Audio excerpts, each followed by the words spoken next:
Hey, folks, there we go. There we go. I see it. Bear with me. Bear with me. There we go. Probably with those other D10s, huh? Hey, folks, welcome in. Yeah, hey, look, happy Wednesday. Happy Wednesday. It is Wednesday, right? Yes. Boy, it's been a hell of a everything, hasn't it? Welcome in, folks. I'm gonna be honest with you, folks. My energy's weird today. I'm off. The capitalism is hitting hard today, and it's in the air. And yeah, I'm not having a good time today. I'm gonna be perfectly honest with you. So I bear that out. I tell everyone that, so that if should I decide to call the stream early for mental health or just whatever reasons, I will.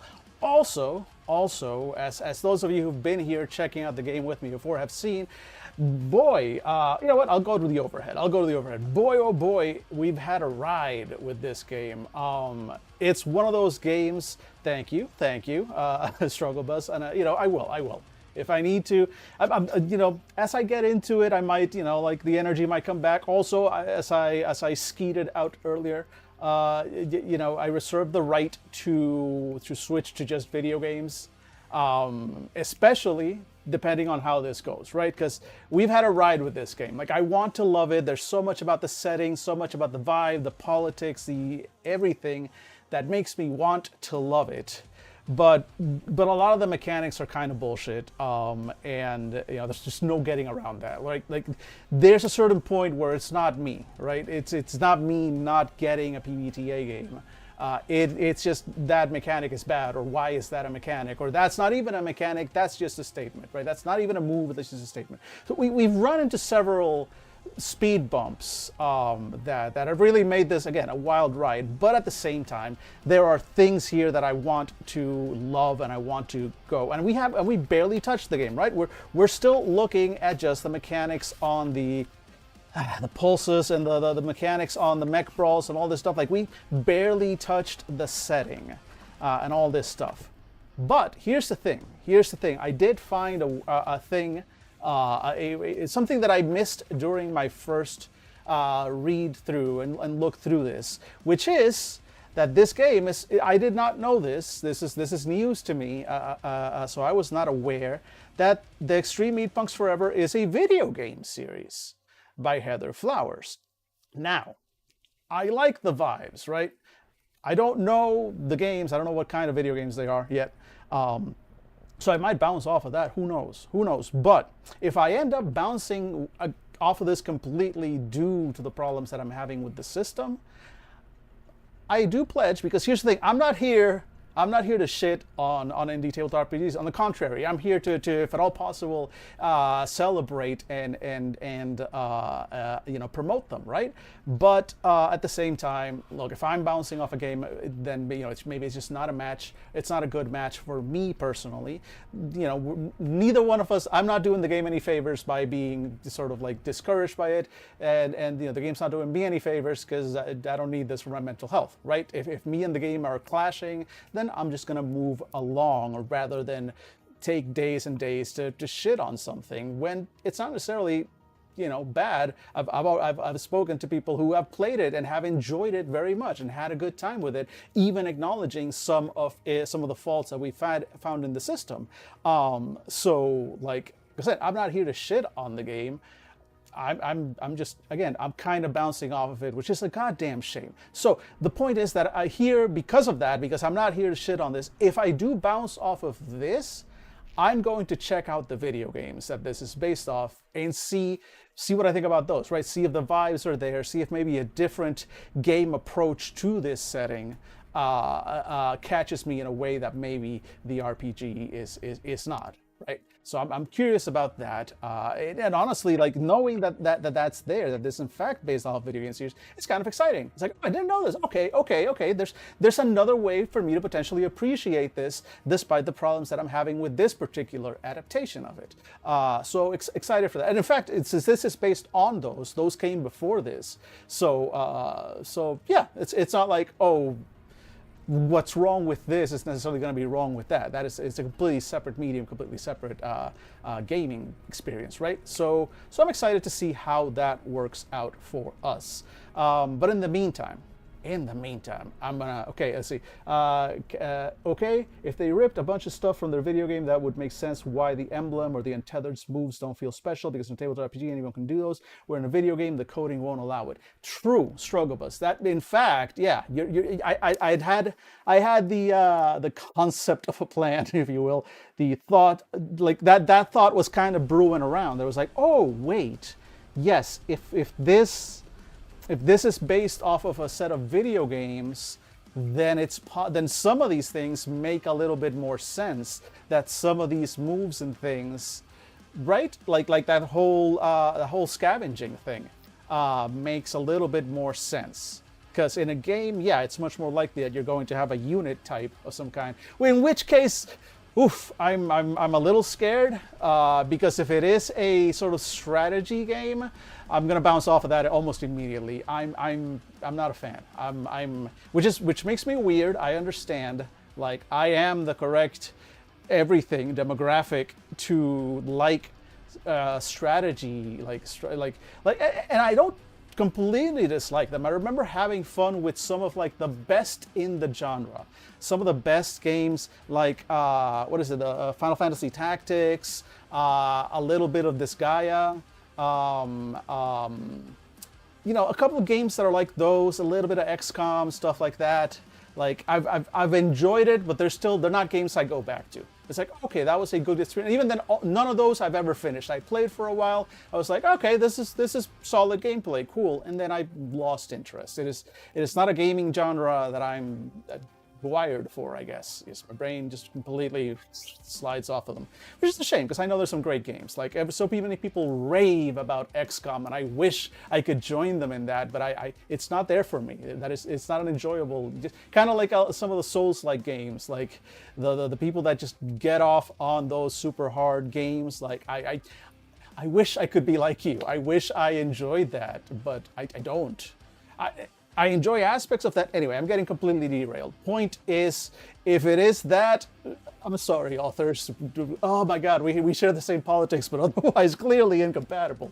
So we'll see how that goes. Yeah, exactly. If that's the case, these are other issues because many things are lost in translation and need to be adjusted. Exactly. Like if that's what's happening here, and it might be, again, this is not a 100% thing, but that may be what's kind of happened here, right? That it was an attempt to translate certain video game mechanics into tabletop RPG mechanics, but doing it in here we go. This is where we left off yesterday.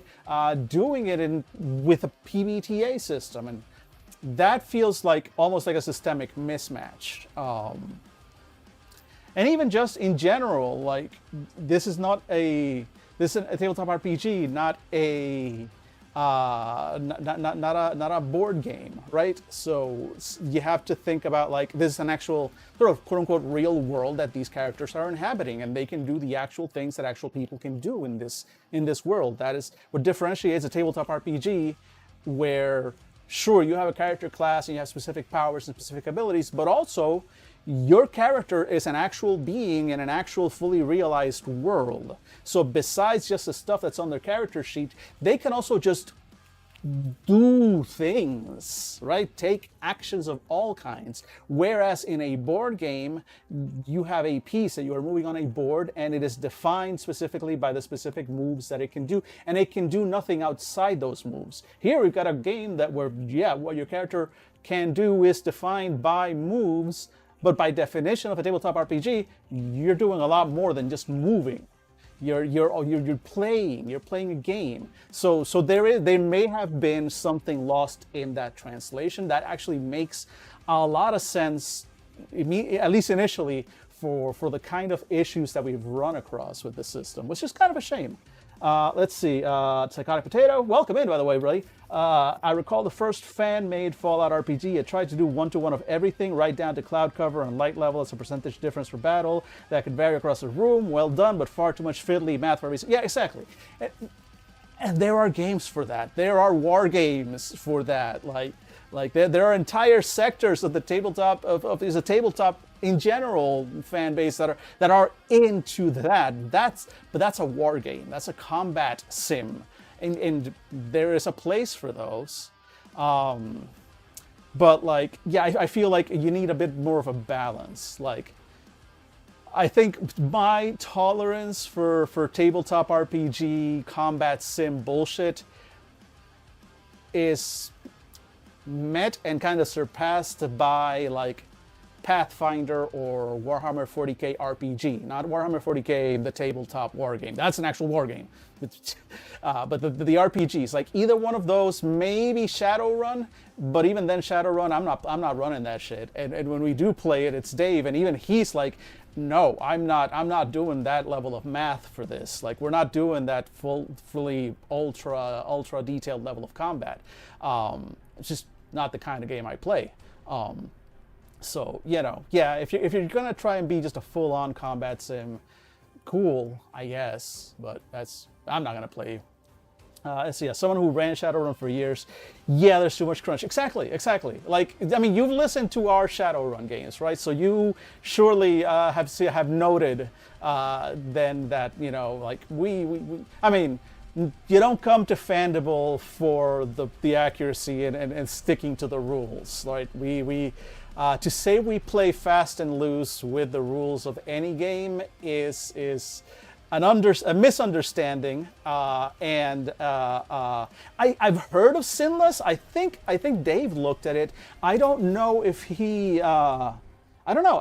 You know, that's a good question for Dave. I'll have to ask him because I haven't done it, and since like Shadowrun is kind of like his baby, so I haven't really, you know, like taken a lot of interest into looking at the rules behind it. But I'll ask him because it sounds like he may have. It sounds like he may have. But and also, yeah, it just sounds like a good idea. It sounds cool.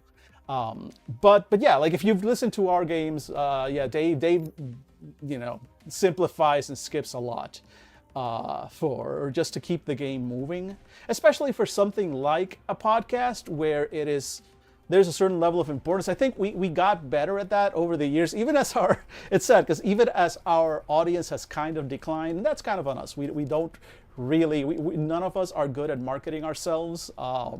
Me included, me especially. Well, no, not me especially. I mean, the worst of us is Dave. Dave is just barely online, which honestly, he's also, you know, recently happily married in the most stable relationship. The second, no, they're about side to side, but the most stable relationships that I know. So, you know, it probably says something about that. But hey, welcome in, Phoenix. But anyway, point is, we're not good at marketing ourselves. So even as our audience size has kind of declined, we have gotten better at remembering that we are doing a podcast for entertainment. So like we do cut out and skip over and generally play in a way so that we're bogging it down with roles and rules as little as possible. Not because necessarily this is not meant to kick off a, you know, role playing versus dice role playing discussion. Look, man, to me that's almost like a false distinction. But it is more like in terms of entertaining content, generally you want ROLE playing. While some people will listen to the mechanics and stuff, and some people say like, oh, I listen to actual plays so I can get a feel for the mechanics, which is cool. There are ones for that. We make the funny voices and we try and be entertaining. Dave, yeah, Dave is happily married to his partner Paige. He has been very clear about that. No, he's the most. He is a happily married, content, and stable, really, which is, and again, barely online. So I don't think those things are unrelated. Just saying. But yeah, no. They've been married for like what, at least a year, if not two. I don't know. Again, since he's not online, so, you know, This is why nobody knows. But it's not a secret or anything. He does occasionally mention it, but it's not like a secret or anything. So don't worry, I'm not doxing my friend out here. If anything, like I said, I'm saying how happy I am for him that he's not online and not having to deal with the bullshit as much as the rest of us. Hey folks. Anyway, all that said, right? We approached it. We discovered the video game roots of this. So we may take a look at that. We digressed. We went to all sorts of different directions, and now we are back to this. So again, just to remind everybody, since we've run into so many speed bumps with this, while the temptation, because here's the thing, and I realized this yesterday, for almost every speed bump that we have run into, and this was before we realized kind of like, oh, this may be a problem with like a translation from a video game, which kind of does make a lot of sense, but almost every problem that we ran into could be fixed, right? It was like, if you just tweak this mechanic to work like this, or if you remove this mechanic that serves no sense, then the rest is pretty much fine. And the temptation is there. Oh, you knew he had a partner, didn't know he was married, was especially with the Defendable Cruise podcast. Yeah, that's the thing. Like on the podcast, he doesn't mention it much, but like on like some live streams and stuff, like he's brought it up. Which, like I say, it's not a secret. But it's also, we're not like a big announcement or anything. It's just his life, not a public event, but also not a secret. And we all love it. We all love Paige. Yeah, no, it's a good time. And she is the kindest person who lets us record at their home every Saturday. Although now that I am about to have this apartment to myself, I am at, what is it, November 13th? Yeah, I'm almost literally 1 month away from my current housemate moving off, and then I'll be alone at the apartment. Which is great for my ability to do this and record more videos and produce more content or whatever. We'll see how all this goes. There's the chances that I'm just gonna have to fucking suck it up, Buttercup, and go back to IT in 2025 are fucking high. But hey, we'll do what we can in the meantime. Especially, but the downside is, without a housemate, now rent is 100% on me, and that's a challenge. I can do louder, funny voices. It is true. I can do them at different times. I can do them at night, for example. So, like I said, it opens up possibilities. We'll see. But also at the same time, I rent in this city is not cheap, and I don't want to move. My friends are here. I don't want to move somewhere else. So. Like I said, folks, my energy today is going to be a little weird. The capitalism is hitting hard today. So let's see. And again, final thing, if I do run into more things, if I find myself getting pissed off at the game again, we're just going to step over. We're going to call it a wash. And then on another stream, once I've had a chance to take a look at the video games, we'll revisit. Because again, I love the vibes, I love the setting, I love the ideas behind it. I am disappointed by the tabletop RPG implementation, which is a damn shame. But also, like I said, since I am not immersed, I was not familiar with your game, if you will. I was not familiar with the game world itself. Now that I know that this is, not that it's not original, but that this isn't the original source of this, right? That it's based on a series of games. Now I'm curious to want to check out those games, right? So we reserve that right to just bounce off of it. And if I do that, I may either call the stream early or maybe switch to some video games, just so, we do the company and hang out, right? So let's see. But who knows? Maybe we might fall in love with this all over again. Let's see what we got. So yesterday, we left off with the nerve options, and we are now over at viscera options, and then now we're looking at weapons. So we're still on the meat mechs. Like again, with almost every set of options that we've seen for the mechs, while it is a huge improvement over what we saw with the playbooks, almost to the point where I almost feel like maybe it wasn't the same person writing this than writing that, or maybe it was. but this is like, I don't know, like this is different enough. It's still like PBTA, but it's like, it's tweaked enough that it makes sense within itself better than what some of the more, sort of traditional stuff here tries to do. So let's check out these last viscera options and see if anything here stands out to us. Also, hopefully there's not a lot of background noise. Yeah, there's still like construction going on outside my street. Thankfully, it looks like they're laying down asphalt, so I hope that means we are done with the daily construction down there. Once they lay down the asphalt, they're usually basically completed with the work. So, please, please, please. I would like to not be woken up by jackhammers for the first time in what feels like years. That would be lovely. Let's see what we got for viscera. Scabbed over guts, raise your... Okay, so this one, we've seen all of them have like a starting, like raise your nerve, raise your city. So they all have a move that lets you raise the stat by 1. Solid. Good at knives, once per brawl. Ignore a hit caused by melee weapons by describing how you fend it off like a ninja turtle. That's cool. I got no problem with that. Again, some of these descriptions, like the wording is cutesy, but it almost feels like, I don't know, it's weird. It's weird. Like, it doesn't quite match the tone, which is fine. Like, you're trying to be jokey, but like, I don't know. I feel like this could have been written like more in the, I don't know. I'm being overly critical. Moving on. Bloodthirsty, Thirsty Blood. On a 12 plus result on Finish Them, which is one of the moves that we're going to see. Resolve 1 mech status. Solid. Cool. Critical hit on the thing, and you get extra bonus. Like it. Siphon Bile. You can choose to take an emotional physical status instead of a mech status on a 7-9 result on Take a Hit. Okay, cool. Yeah, I like that.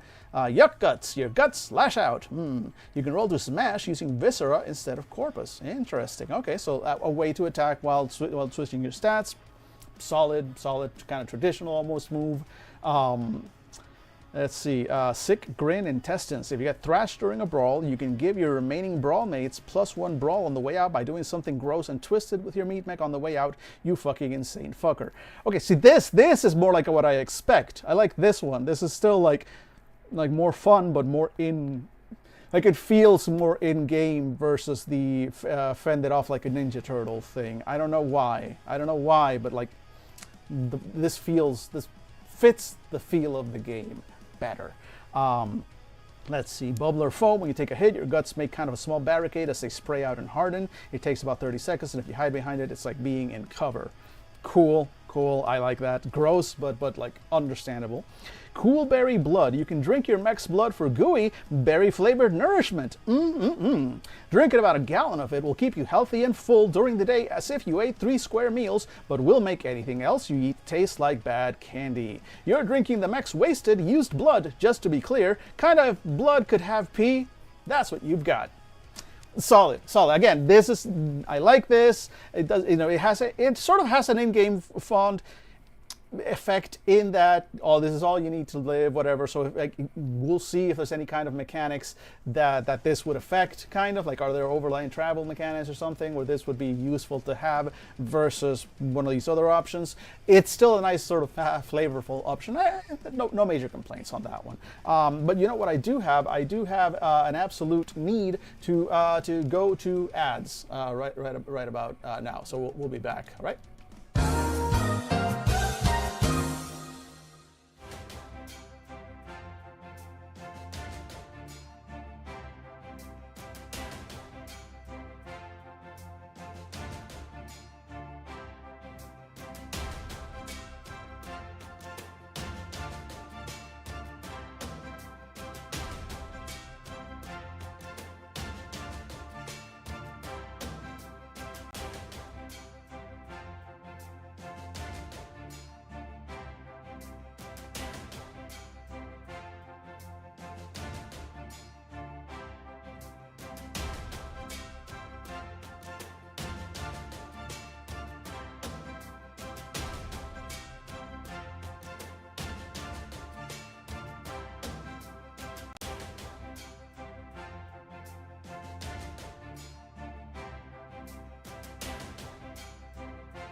All right, nerds, we're back. All right, let's continue.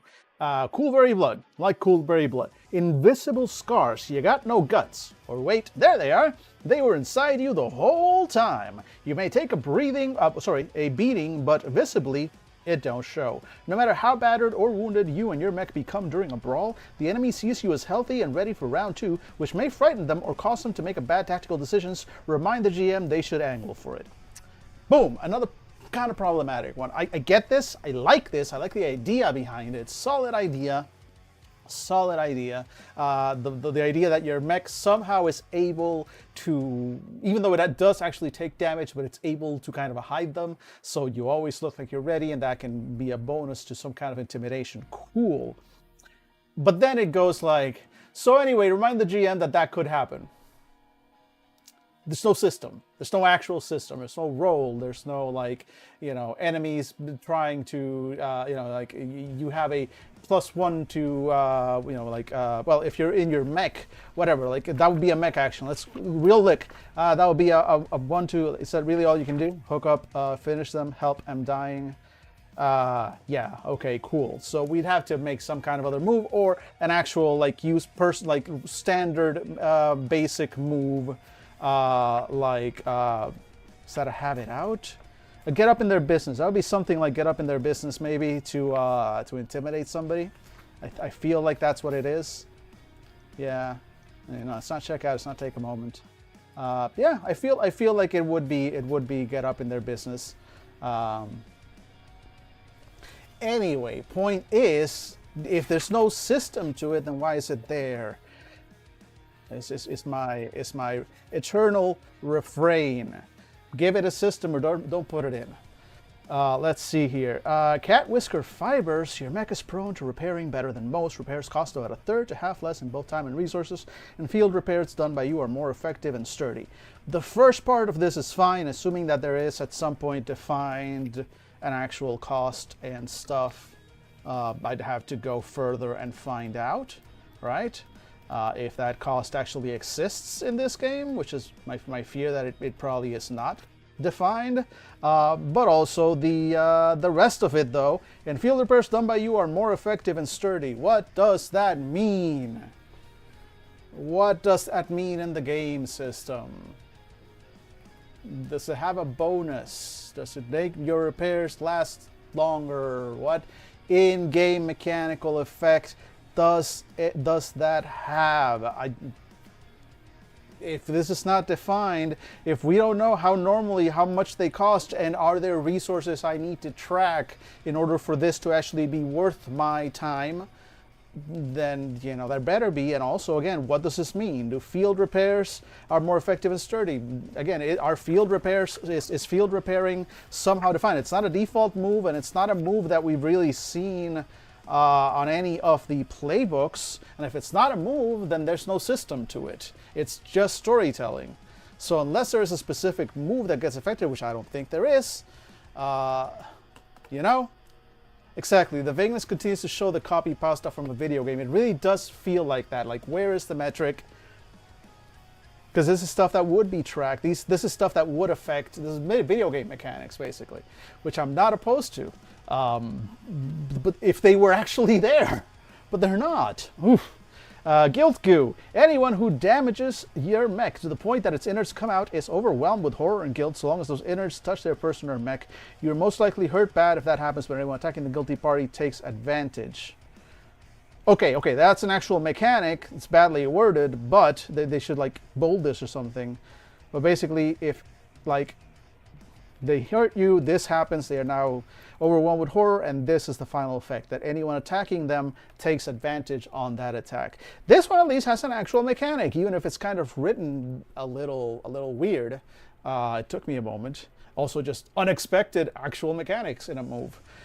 Retractable slurpers. As long as there is spilled mech blood on the battlefield, your mech can drink it up. Both you and the mech will most likely get violently ill from doing so. If you drank someone's blood and they attack you, roll with advantage on the take a hit move. Alright, that's an interesting effect, interesting side effect. No problem with that one. See? My frustration. If this was everything, if all of it was bad, I would be actually less upset. Hey, Himan, welcome in over on YouTube. I see you. I appreciate you. Thank you as always for the well wishes. But yeah, if this was all bad, I wouldn't be that upset. It's like, oh, this is a bad game. Let's move on. But there are good things. There's a lot to love here. There's a lot to paraphrase occasional stream viewer Corganism, who I had a conversation with on Mastodon, kind of about this yesterday. There is a lot to love here, but we keep running into those little like hiccups of like that show it feels like there's a lot that was lost in translation. It's a mismatch. It's a system mismatch, almost. Let's see. Symbiotic Victory Parasites. As long as Brawl is +1 or higher, you can take an additional mech status safely. Name your parasites. Two of them are always called Neil Wolfwood and Sully Walker. You have no idea why. That part's kind of unnecessary. It's cute. You know, it's again one of those like kind of like the Ninja Turtles reference. It's a little cringe. I'm going to be honest with you. This is coming from somebody who, look at me, look at what I'm doing. Do I know cringe? Yes. Yes, I was born in the cringe. I was forged by it, made by it. It is the source of my strength. And I think this is kind of cringe. Like this, not so much. This is fun. Gross, the grossness, the body horror stuff. This is just kind of wacky. Which, you know, fine. Again, maybe I'm missing something. I'm being grouchy at it because, look, if you're gonna make yourself lovable with wacky comments and jokes and everything in the text, cool. But either be sure your game is meant to be just a funny, jokey game. I can bring up my Three Goblins game for an example, and not because I think it's a great system, because it's not. In fact, that's what we're gonna do. I think I'm just gonna look. I'm gonna take my lumps. Not even the game that I'm working on. I'm going to put out the stuff that I've technically published. Arbalist, consistency is important. Consistency is important. But also, like, again, like if that's the vibe for your game, cool. But like you haven't earned it here. Like this is not the vibe for the game. This is the vibe for the game. The grossness and the body horror. And yes, some wackiness in there. Like again, the Coolberry Blood hits the right mark. Because it's still like that gross body horror, extreme Meatpunks Forever, punk energy. But also it is kind of just cutesy and wacky. Coolberry Blood. Like, oh, it's a Slurpee. Haha. This meets that nice little balance, whereas this one, it's like, oh, I stuck a joke in there. It wasn't necessary. It doesn't quite fit the, you know, the theme, the vibe. Anyway, before I go, okay, so the visceral options overall, not the worst. At least I didn't find any worse. Like this didn't even need to be there. Almost everything in there is useful, even if it needs more details, right? Or needs to kind of be rewritten, or needs just other systems supporting it. But there is a skeleton of things in here that you can work with. It's not all bad. It's again, this game overall, I'm giving it like a B-, hovering on a C, because is it playable? Yes, it is playable. You can play this. You're gonna have some issues at the table unless your players are just like, we don't care about the rules, and you've got a GM who knows how to fuck around, right? With that. In that case, yeah, sure, you can have. You just wanna bash the fash. Fuck yeah, I'm on board. Let's go. But boy, just looking at the system itself, you know, there's other systems I think we can use to bash the fash as well that are actual systems. Anyway, let's see here. Choose your weapons. Okay, let's see if we at least get some cool weapons to put to your mechs. We like the sort of like crabby dude, death of the author. Okay, I like the caption there. Again, look, we've got style, we've got art, we've got vibes and attitude galore. Look at this ugly this fucker. Look at him and his little weird little creep friend. This is dope. These are fleshlings. There we go. Fleshlings. Yeah, I'm down for the fleshlings. I'm down for the murder horses and the man-moth instead of mothmen. There are some really cool things in here. I'm just, you know what? Let's finish going through the weapons, see, and look at those. Like, I'm not even gonna bother looking at the pulses, even though I'm going to immediately almost hypocritically, one would say, immediately say, after skipping these pulses that are meant to just be vibes stuff, except they're not. You're making me spend XP for them. Fuck you for that. No. But we'll look at this, and then once we've kind of like looked at these mech moves and whatnot, so we, done a little rule reading basically. After that, it's vibes. It's vibes. I don't care about the rest. We're just gonna go page by page, see what we spot. If I am exposed to systems, I will recoil and hiss. And instead, we're just going to kind of like look at some stuff and get some vibes. Like, here's the Fash, for example. I'm curious what we say about the Fash. Who are these faceless? The Fleshlandic, Blood Snake. There are cool ideas. Feral mechs, Dave cats. What's a Dave cat? I don't know. I'm curious. I want to find out. Game, you make me want to love you. Shame about your rules. All right, choose your weapons. Let's see, we got screaming mouth vents, horrible vocal cord gills open up on your carapace, and fire sonic grief at your enemies near far. Fire barf tumor slingshot, fires a bunch of heavy burning tumors. If you roll a 10 plus with this weapon, you can land a hit on the same target the next time you make a move for free, as the fire eats at them near and fragile. These are cool. Look, this is cool. This is cool. This is gross. I love it. Big Bone has shrapnel. Big Bone, what has shrapnel in it? Yes. Yes. The fucking Jesus Christ. Game. More of this. This is fun. Frankensteiner tongue. Sweet of electro oil glands cover your mech's tongue, providing you a solid 66 and 2/3 chance of winning the fight. On a 10 plus on smash, your target is stunned for a few moments and can't react to what's going on. Near. Cool. Be careful here, because you've got actual mechanics and then you've got haha funny mechanics.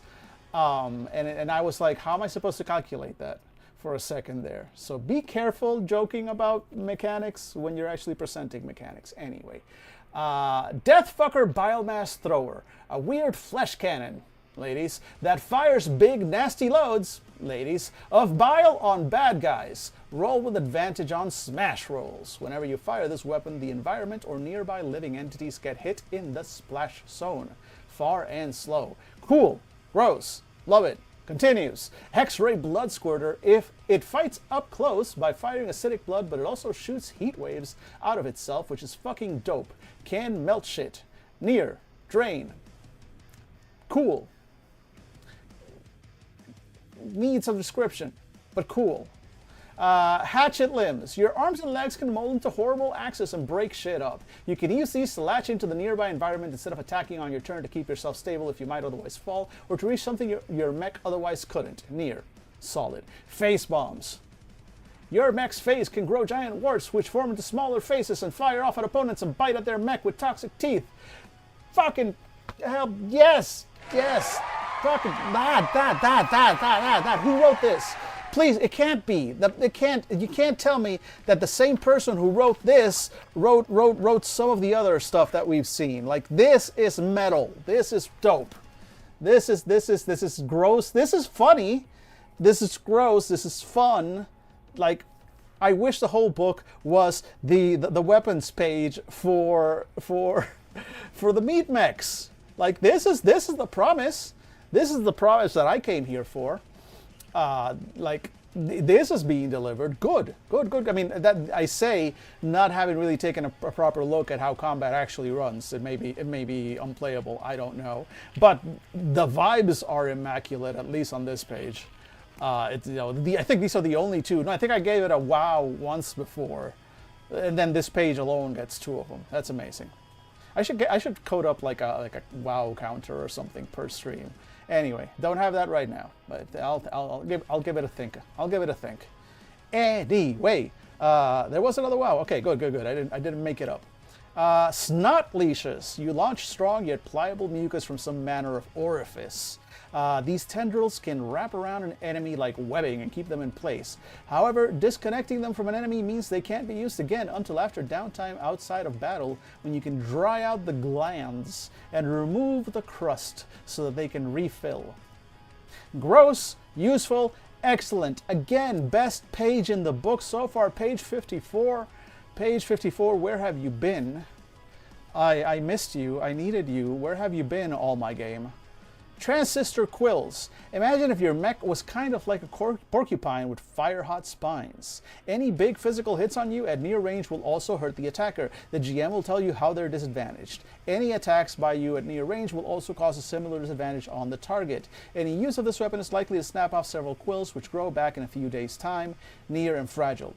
Pretty solid, except for the whole, like, oh no, because they are disadvantaged. Okay, there's some mechanic again. It's weirdly written. They forget that gaining advantage and giving disadvantage. They just capitalize it or bold it or italicize it or something to remind players and readers that they're looking at a mechanic and not just description or fluff. That's my only criticism there. Otherwise, almost everything here is dope as fuck. It's got the attitude that I was hoping to get from so much more of the other mechanics and books that I haven't been getting them. So cool. What do the weapon tags mean? This is good with actual explanations, because I've seen games, I've played games where they'll do stuff like, oh, near, far, near, fragile, like they'll do these tag things, and then they will not define them. And then you go, it's like, what does that actually mean in game? So at least it is being defined. However, let's see what those definitions are, because still plenty of chance for them to fumble the landing. Let's see. Fragile. The GM can target this weapon with a move if they like. It's likely to stop working or damage you if things get rough. Cool. I'm fine with that. There's an actual move for that. Yeah. Cool. Drain. This thing sucks up vitality from your meat mech. Roll with disadvantage on your next move that requires nerve. Solid. Good. Actual mechanic. Slow. This thing either takes a bit to reload or is heavy and burdensome to aim and fire. Every time you attack a threat, the GM may make a move regardless of your roll. Again, solid. Cool, mechanical. Near, they have to be close to you, within the halfway point of the battlefield. That makes sense. Far, they have to be far from you, all the way across the battlefield. Again, mostly makes sense. I was scared for the tags. Apparently, I did not need to fear. Cool. And then roll your own. Your standard weapon can be used to smash. Stop here if you like, or add a tag to take a cool ability, or roll with advantage. You can add up to 2 tags. Okay, cool. So it's basically make your own weapon by mixing and matching tags. Solid.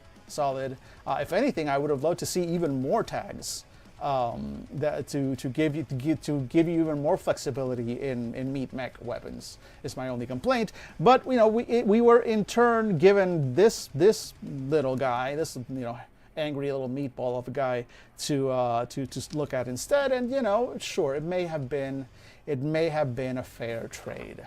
Pulses.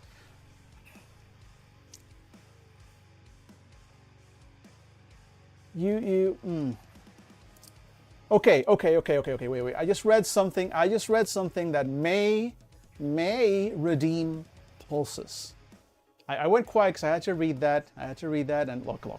Pulses and I have a history. Not a long history. We met like yesterday, right? But I exploded in fiery indignation and rage as I saw that this game wanted me to spend an entire whole ass advance on something that it immediately described as being purely aesthetic and having no actual game effect.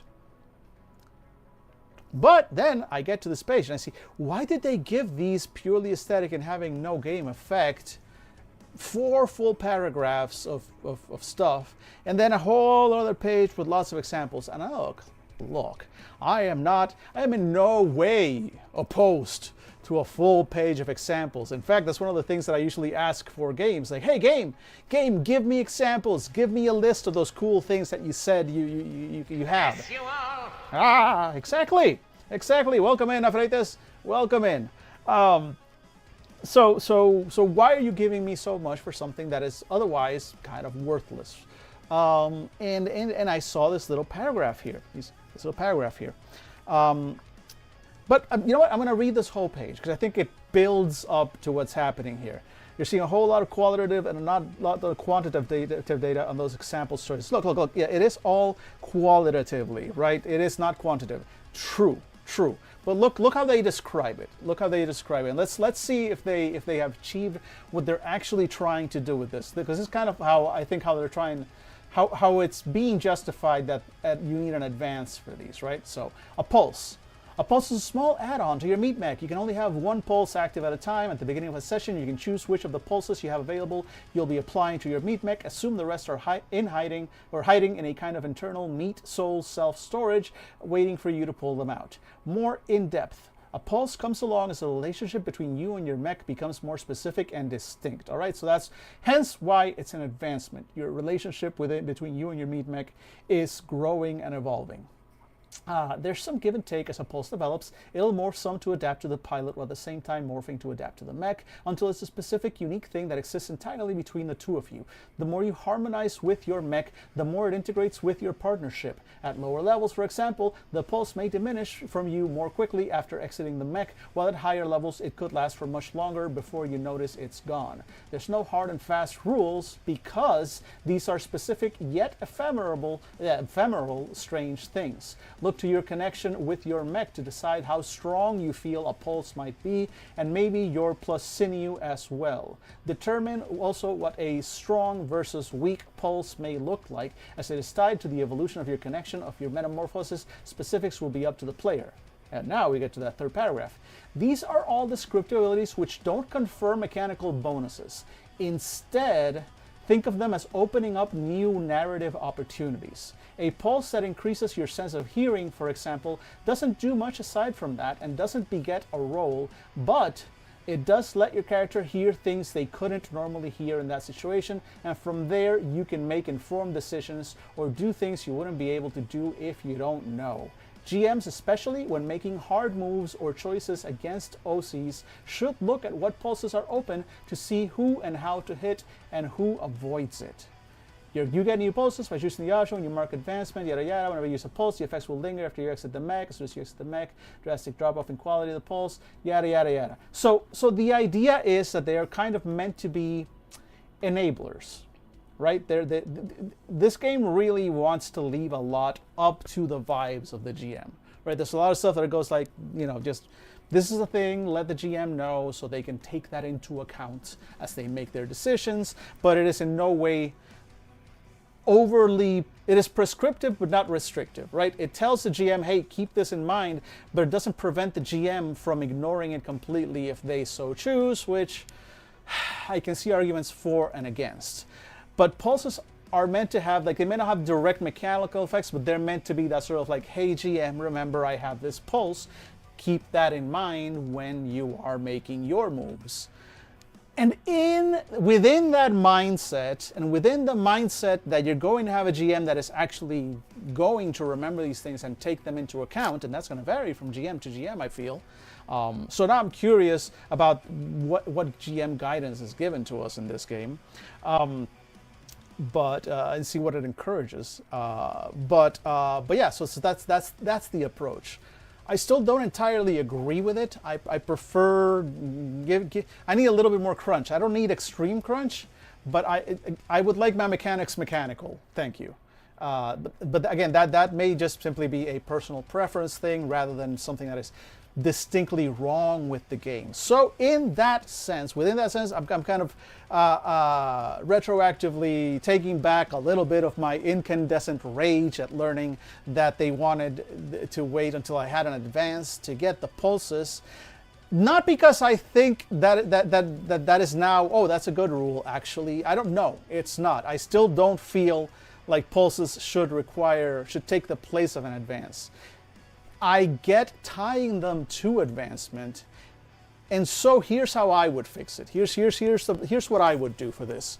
And we'll look at the pulse list in a second, but first, given the philosophy that we're being shown here, and given the philosophy of the game, what we want to do, and everything, I would tie it to advances, but basically make it so that with every advance, you get to pick up a pulse. Leave the same restriction where you can only have one active at a time, but now you've got something to play with. Now every session or whatever, every day, just at any moment you only have the one, so you have a little roster of semi-useful little beats that you can kind of add and take to your character. in addition to actual advancement options. Like, this shouldn't take the full space of a full advancement. I feel like you should just be given a pulse either every advancement or maybe every other advancement comes with a free pulse. Like, something like that, I think, would kind of redeem these. At least to the point where, like, then they kind of work, and then at that point I let them work like the game wants them to work. I still don't like this whole leave it just to the GM thing. But if you're gonna make it like that, where it is just sort of like you're buying suggestions to the GM more than anything else, you're giving the GM little roleplay crumbs that they can use for their own stuff. Don't make me spend an advancement only on that. Give it to me as part of the advancement, as part of growth. Then at that point, that encourages you to kind of get wacky there, because otherwise, I feel like I mean, yes, there are going to be players who are going to love this stuff and they're going to just pick lots of pulses. I can see that. But there are going to be a lot of players that I think will just go in like, so you're saying no mechanical bonus, no mechanical benefit to this. Cool. I'm never going to take that. Never going to take that. Like Dave, I can hear in my head saying that, like, I am never going to take that option because it is a waste of my advancement. Like, there's no mechanical benefit within the game because we are playing some game. So let's see. Catching up on chat real quick. To your point, I can see a little bit more of what they're going for. However, this is now filed under another instance of PBTA feeling weird in comparison to a traditional tabletop RPG. Yes, exactly. I mean, I don't think this is entirely a PBTA failing, because I don't think this is entirely this. I can't ascribe this to PBTA specifically. I've seen similar things in non-PBTA games, where, like, the game wants you to spend advancements, XP, whatever it is, on stuff that is purely flavor, and that always annoys me a little. Like, it should have some level of material effect. It looks like this does have some level of material effect. It's just I worry about, like, it's going to vary, like, how useful is going to be for you is going to vary so much depending on your GM's approach to the game, and that makes me a little bit nervous. Again, I remember that I usually approach these games from the point of view of, I'm about to sit down and play this with strangers, not with people that I know. A lot of my criticism, not all, in fact, I would say not even most, but a lot of my criticisms from this game almost go away if you're playing it with close friends and you're all on the same page, and etc., etc., etc. Like my freak out over the honey trap or honey moth or whatever she is, between friends and between people who have trust, there's a lot less. It's a lot less problematic. If I'm sitting down at a table with strangers, so that's my issue here. Like, I'm sitting down at a table with strangers. As a player, it is. I'm not sure if my GM is going to bother with these. And as a GM, you gave me more work to do without any. Just gave me more stuff to think about.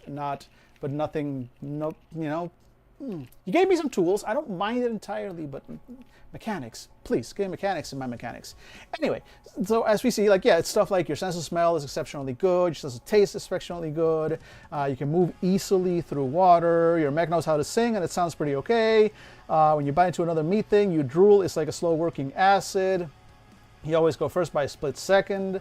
Your sense of feeling and touch is exceptionally good. You can withstand fire a little longer than most. You can shoot out small globs of, I guess it's glitter or something. It marks an object location, but anyone will notice it. Like, little things, fine. Like, within this approach that they're taking, I see what they're going for. All right, so within the game, it now fits a little better. Not a fan of the idea, not a fan of the execution. So, but it's fine. But at least it is less of a direct source of rage as it was yesterday. So, yay, good on that. And now we finally get to how mech fights work, mech brawls happen. And look, there are in fact rules for repairing your mech. I was worried about that. So we're gonna get to those as always right after the ads.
All right, I think we're back. I suspect. Hopefully. Hey, hi folks. All right, let's look at the mech brawl. See, this is a better. We're having more fun now. We're getting into it. We're still. But you know what? You know what? You spend time with the game. You get to know it. You know, you accept its flaws. You accept that there are some rough edges. But you know, you gain an understanding. You gain an understanding. You start to learn where they came from, and I appreciate that. I appreciate that because, like I said, I'm not here to bash on a game. I come here doing nothing but wanting to love every single game I look at, and there is so much here to love. So let's get to it. Mech brawls. When a mech brawl breaks out, play continues around the conversation and the fiction. Some of your stats and moves get replaced by your mech stats and moves to reflect that you're now piloting a flesh robot the size of a house. The group gets a new stat that they all share, Brawl, for the duration of the fight. It's an abstract measure of how well the fight's going for you. Interesting. It may just be who has the upper hand or something more literal like how close you are to the edge of a cliff. Brawl ranges between +3 and -3 and will go up and down during the fight. Most mech fights start with Brawl at 0, but a particularly tough fight might start at -1 or lower. When you land a hit on an enemy mech, Brawl increases by 1 until it hits +3. Every time an enemy or mech status or bigger gets a hit on you, Brawl decreases by 1 until it hits -3. Getting hit should always be on the cards as one of the GM's go-to moves in a mech brawl. The only way you can defeat mechs and other similarly powerful enemies in a mech brawl is to the Finish Them move, which uses the current brawl score as its modifier. Interesting. Okay, so you're trying to get your brawl score up, and you do that as a group. And the higher it is, that means the higher your chances to do the Finish Them move, which I guess finishes the fight.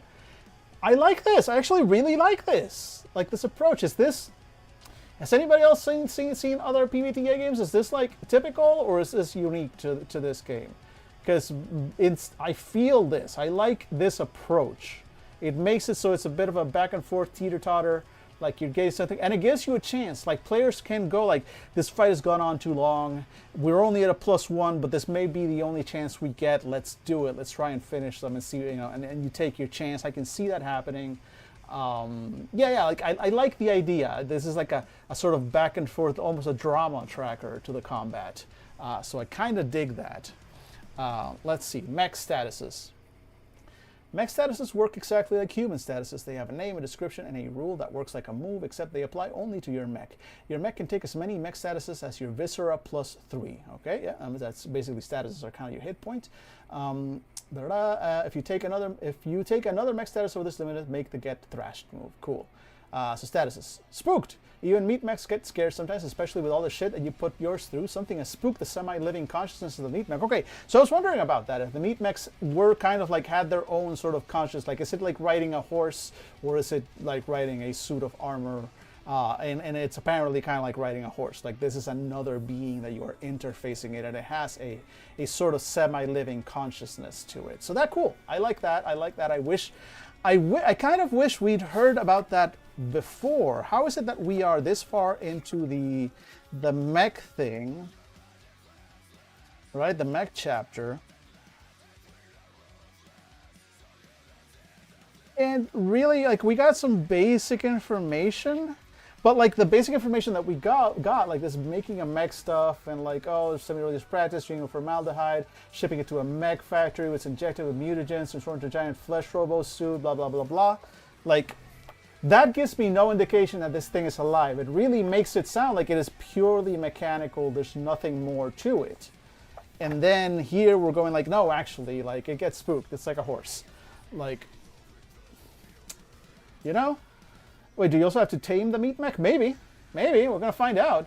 Like, well, apparently, so there is a roll. There is a roll that you have to make to, like, connect with the mech. When you like, slip into it, like, you get spiked in, there is, like, a sync roll that has to happen. Kind of like, you know, think Evangelion, right? Where they had to reach a certain level of sync with their Eva. So there is a similar mechanic to that. And we'll look at that. We haven't. I know it exists because it's been referenced, but I haven't seen it yet. So we'll see. We'll see. Let's see. So making it harder for you to get your mech to make the final killer blow. Roll with disadvantage and I'll finish the moves if you are spooked. Yeah, that's okay, cool. I get that. That's a mechanic. Understood. Are there meat mech whisperers? Kind of, I think. It's basically like, who is it? These guys. Not the meat shifter. Not the fire breather. Not the bright child. No, definitely not the honey child. Not the weird of the wisp. Damn it, I thought there was one. No, the untethered is better outside of their mech, but I could have sworn there was one that was more like, oh, I have like my super connection with my mech. But maybe I'm wrong. I suspect I'm wrong. So no, there really isn't like a mech whisperer. Like, you know, again, we'll see what it's like. We'll see what it looks like once we get to that part. Anyway, mud is in your eyes. So emotional feedback loop. Again, this is very Evangelion.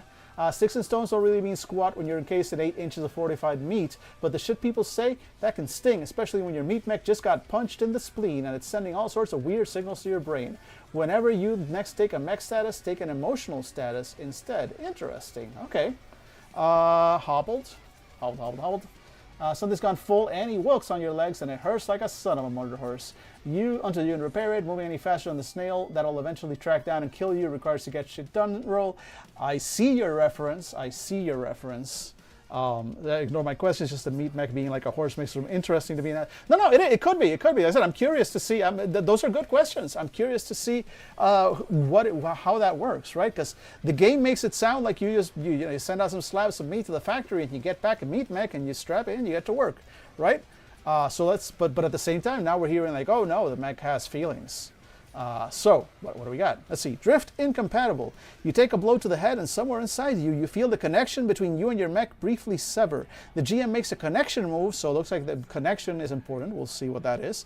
And you'll automatically fail any hookup roll. So that's the action. The hookup is the action that you take to connect to your mech. In fact, was that a general rule? Let me see. Give me a second. Basic moves, it's not any of these. It's not have it out. It's not back scratch, harmonize, get hurt. I don't think. All right, let's see. Statuses, emotional statuses, heart moves. Yeah, none of these. No, it's not any of the standard moves. So it's got to be a specific mech move, which, here they are. Right, literally the page right after that. So let's get back here. Okay, cool. So basically you take a hit, it's harder for you to sync up and connect to your mech. Pinned.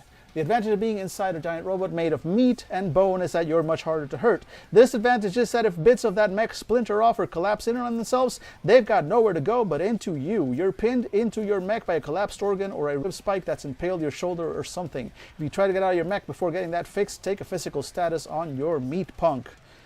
Solid. I got no problem with that one. Can't shoot good. If you had a targeting computer, it would have been smashed, but this is Meat World and computers aren't a thing, so some weird squishy gland that controls how good you shoot things just got bruised. Whenever you roll smash or finish them, a 79 results in collateral damage and a miss results in significant collateral damage. Significance judged by the GM based on how tragic funny it is. Again, okay, cool. I'm giving up a little on just this game just wants to operate mostly on vibes. It's like, yeah, sure, like bad things will happen. What kind of bad things? I don't know, man. Ask your storyteller. Pretty bad though, and kind of just leaves it at that. Okay, you want to go with vibes? It's fine. Let's just go.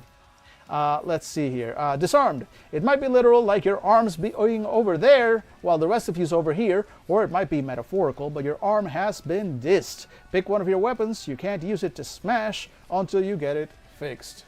Again, okay, cool, nothing crazy. Repairing your mech. So this matters because, what did we see? We saw that something, yeah, there was something about like making it easier to repair, something around here, and also I think the untethered, I think, had a better chance of repairing stuff or something like that. So point is, good to know there is, well, in theory, an actual, in fact, this looks like a move based on how it is being presented. When you have time and resources to repair your mech and you share the story of your past while working with a partner, roll plus attention Resources needed for mech repairs include the space from the precision, blah, blah, blah, blah, blah. If you do not have time or resources, you can go find a meat mechanic, but it feels weird to have someone poking around in your mech. You can pay to get all of your statuses removed at a hefty price, or offer to make a trade or deal instead.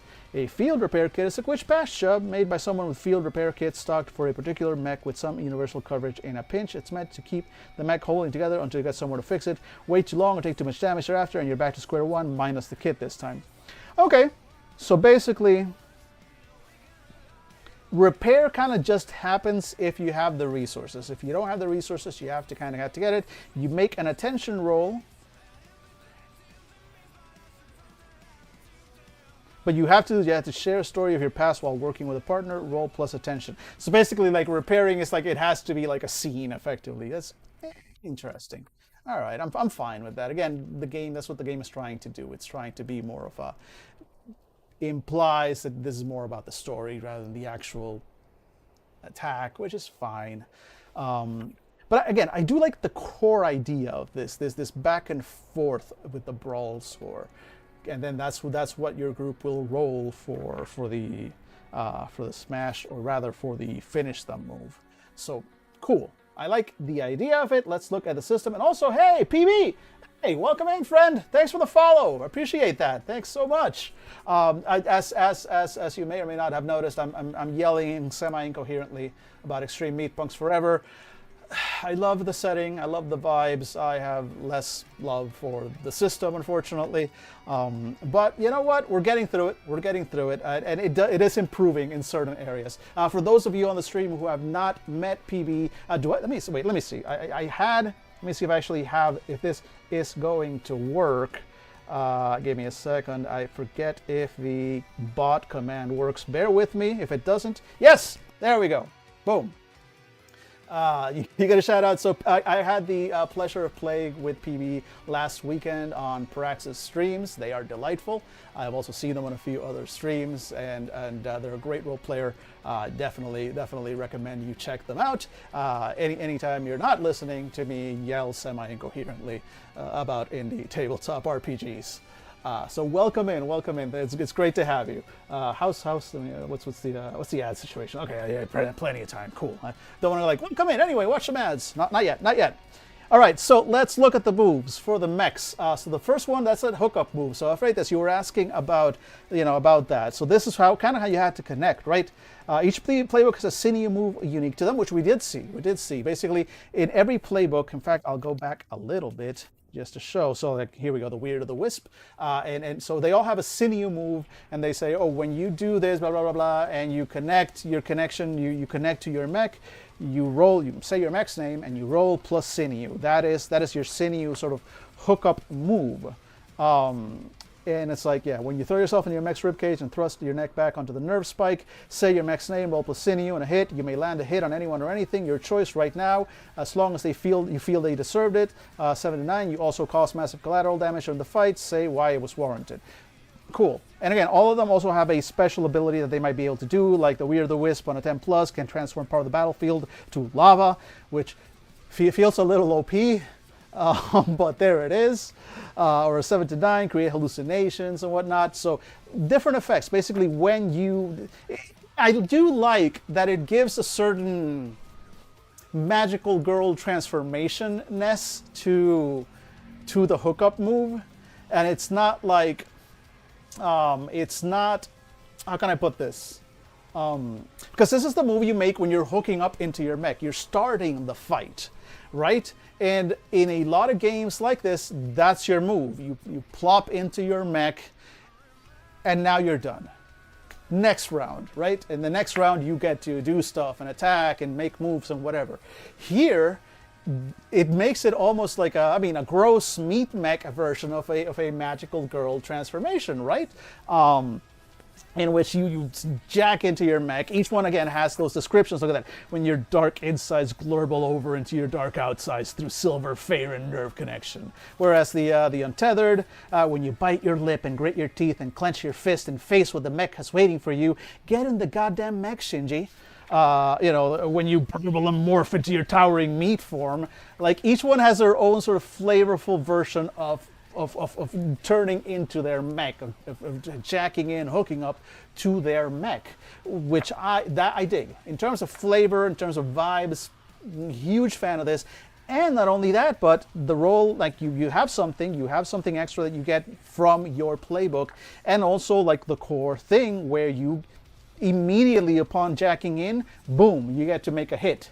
And as we saw previously, the base system, each hit moves your brawl score up 1, to +3, or taking a hit takes it down up to maximum -3. But you start off just like get in the mech, fuck shit up, bash the fash right from the first one. Cool. You know what? Hey, that's a proper wow. Yeah, fuck yeah. I dig this. I'm glad.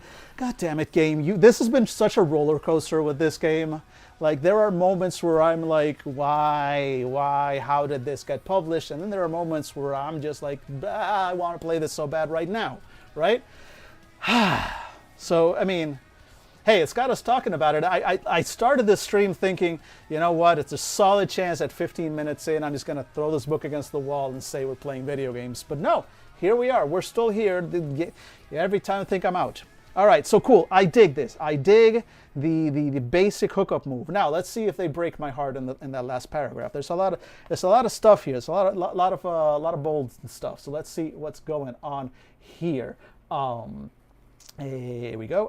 Once you hook up, you can perform any basic moves that make sense in the fiction while you're in the mech, unless it's specifically replaced, like smash replaces fuck around and find out. But you use your mech stats instead of your humans. Okay, so this is just basic explanation of what happens when you're in your mech. Sometimes your mech is who you want to be, sometimes it's the shell you need to survive. Guts is replaced by corpus, attention is replaced by sinew, and chill is replaced by nerve. Awkward is still awkward. Meat can only do so much. Cool. I dig this. I dig the metaphor that they're going for here. This I kind of like, and this is pretty basic. You get into your mech, and now you use your mech's stats. Wait, you transmute into the meat mech, or does it have a physical presence that needs to move to the player's location? Both sound like they could be fun to gamify. So that's interesting. I'm not 100% sure. The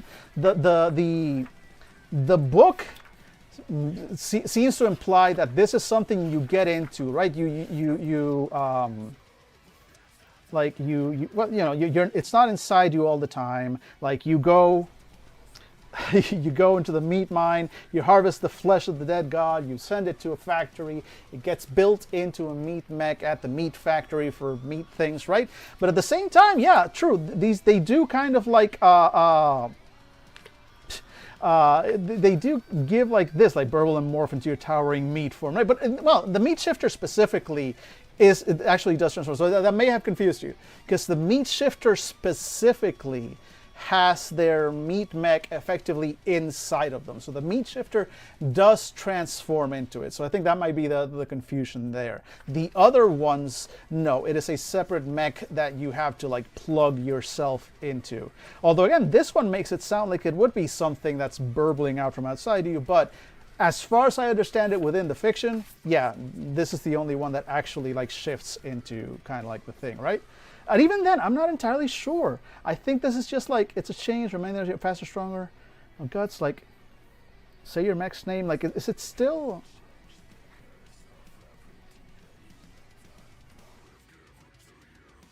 Yeah, like it doesn't even like, I mean, I guess, cool. That means it's not prescriptive.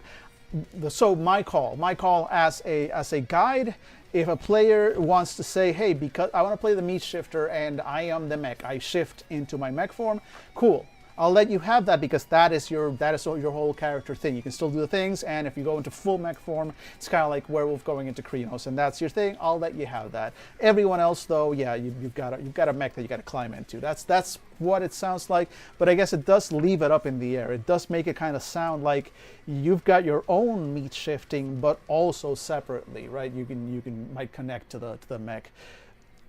Up to your table, I suppose. Up to your table. My call, yeah, if what the meat mech player or the meat shifter player wants is that, I see no problem with that. I do understand it would effectively give them an in-game benefit, in that if everybody else has to kind of like leave their mechs downstairs, you know, stay in the mech stables or whatever, and you always just have your mech ready to go inside you've got an advantage, yes. But also, well, that's why you chose that specific class, and there's things that the other, or rather specific playbook rather, there's stuff that the other playbooks can do that yours can't. So it can balance out. I mean, I'd have to taking a look at the mechanics to see how imbalancing that would be. But assuming it's not terribly imbalancing, then that would be my approach. If it turns out that's like, no, that would be kind of a little bit too much, then I'd go like, nah, sorry. Like, you do have these meat shifting powers, but you can't turn into a towering, multiple story tall meat mech. You don't have anywhere to draw that extra mass from, or something along those lines. So yeah, up to your gaming table. I'm certainly not going to show up and yell at you either way. That's what this is for. I yell at people here. I yell at the games here, where the games can't hit me back. Speaking of hitting, take a hit replaces get hurt. When your mech takes a hit and isn't thrashed, roll Viscera. Plus 10+, choose to brush it off, tell the GM how you escape injury, or take a mech status to roll with advantage on your next move. Interesting. Okay, so basically you get hit on a 10+, you either just take no damage, or you take the damage, but now I get to hit you back with advantage. Cool. 7 to 9, you weather it, but it doesn't look good, so you just take a mech status. Describe the gory, nasty results of Viscera being cleaved from the body. With a 10+, you can opt to not take a status at all, and it's just a glancing blow. Or you can, in fact, take that status, but gain advantage on your next move. With a 7 to 9, no matter how tough it looks, you're still in the fight. A miss with this move will almost certainly include taking a status of some kind, but if the GM has another worse consequence in mind, you might be dealing with that instead. Again, they do love to leave a lot up to the GM. It's fine. It's fine. Again, depends on your GM. Smash replaces fuck around and find out. When you're in a battle with some asshole while in your mech, roll plus corpus, 10+, hold 3, hold 2, spend your hold 2, kill something weaker than a mech, set up an opportunity for one of your gang members who rolls with advantage in the next move. I like that. Land a hit on an enemy about your size, like a mech. Don't get hit. Smash something inanimate the fuck up. Solid. All of this is good. All of this is solid. Yeah. Roll well, get holds, do all sorts of stuff. This is pretty. I'm gonna be honest. I was not expecting to like the combat system, and out of everything here, out of almost everything I've seen in the game, this is. I know I don't seem that excited about it. I did give a wow over here. But I'm looking at this and going like, I think I can steal. I'm getting ideas from here for my own game, even though my own game is definitely not powered by the apocalypse. It's powered by the pool. I don't think the pool has a catchy phrase like "forged in the dark" or whatever. Like, it's just the pool. But point is, this is kind of like what I'm going for, because it gives you a very specific, like, I like this approach. I like that combat is, you start at Brawl 0, you start trading hits and doing stuff, doing moves back and forth, trying to gain advantages, to set up advantages for your others, because you're trying to score hits until you get, and you're trying to get that +3, because every hit you score raises Brawl by 1. You're trying to avoid hits, because every hit you take lowers Brawl by 1. You want Brawl high, because Brawl is the way you end the fight. Brawl is the way you finish them. And you don't roll any other sets, you roll Brawl. I like that. It means that a really good, like, it makes the fight be more of a back and forth. Yes, I like this approach to combat overall. It is kind of what I wanted to do with my own game, and I wasn't sure how to do it. So I may steal something like this. I mean, again, my game is not PBTA, so I have to figure out kind of how to do that. It may be as simple as like make an action roll, and your success is whatever. I'll figure it out. But I like this approach. I may actually, I would never have thought that I would end up actually possibly stealing something from this game for my own moves, considering what a roller coaster ride I've had. But I like this. I like that it's flexible. I like that you have all these different options. And you kill something weaker than a mech, fash outside their mechs, murder horses, etc. It's just gone, obliterated, finito, no follow-up. This doesn't increase your brawl stat. That's specifically mech on mech. Again, cool. Like, specifically, there is the hit. The hits, I feel like maybe they should have like capitalized it with a hit or something to just remember. But whatever. Minor criticism. But no, I like this approach. I like this approach. It gives combat a more flexible thing. It rewards good rolls. I dig that. When you land a hit on an enemy, remember to adjust your brawl. That's what I was just talking about. That's how you set them to take them out. Remember also that brawl only goes up to +3 at best, so landing additional hits on your opponents doesn't do anything mechanically to help you win. Consider the option to set an ally up to roll with advantage instead. You're still beating on them. Don't worry. Pummel away. Don't get hit applies to when an enemy takes a hit and gets to make an immediate retaliation as per their moves. You can ask the GM if a hit is coming up targeting you before picking this option. So that's good to know. That's good to know. So you're not wasting a don't take a hit move, don't take a hit hold if a hit wasn't incoming. Good. I like that they thought of that and are addressing it. No major complaints. I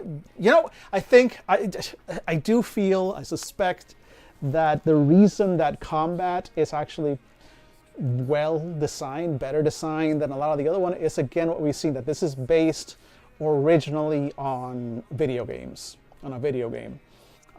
And clearly, almost certainly, I mean, I might be wrong. Maybe the moment I look at the video games, I realize they're all just visual novels, and we've just been speculating.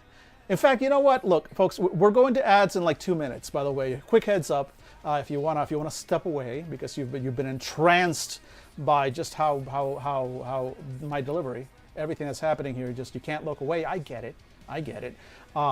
So heads up there. But like, yeah, again, this is good. This is good stuff. I'm happy that it's here. Okay, so during the break, I'm going to check out the page for these games. I'm real curious because I suspect there's some kind of like turn-based combat, like tactical combat thing. It feels like that's probably what it is. But also, given everything else, it might just be a visual novel. I'm actually not sure. Entranced, no. Scouts an FEA tool, but relieved the system has something for it. I think we're all relieved. Man, I'm going to tell you, besides the whole fact that capitalism is kind of hitting hard today, I was literally dreading kind of like opening this up and going like, man, I'm just going to be angry at an indie video game, and that's not what I want to do. That's not the whole point of this stream, man. I don't want to be angry at indie video games. I want to be excited. I want semi-coherent yelling, yes. That is my brand. That is what I do. But I want it to be semi-coherently yelling in joy, not in rage, right? But look, here we go. The game is there's something to salvage, and only that, it's stuff that's actually inspired me for my own work. So that's it's good. What better appreciation can you show to a game than go like, oh wow, I want that for my own game, right?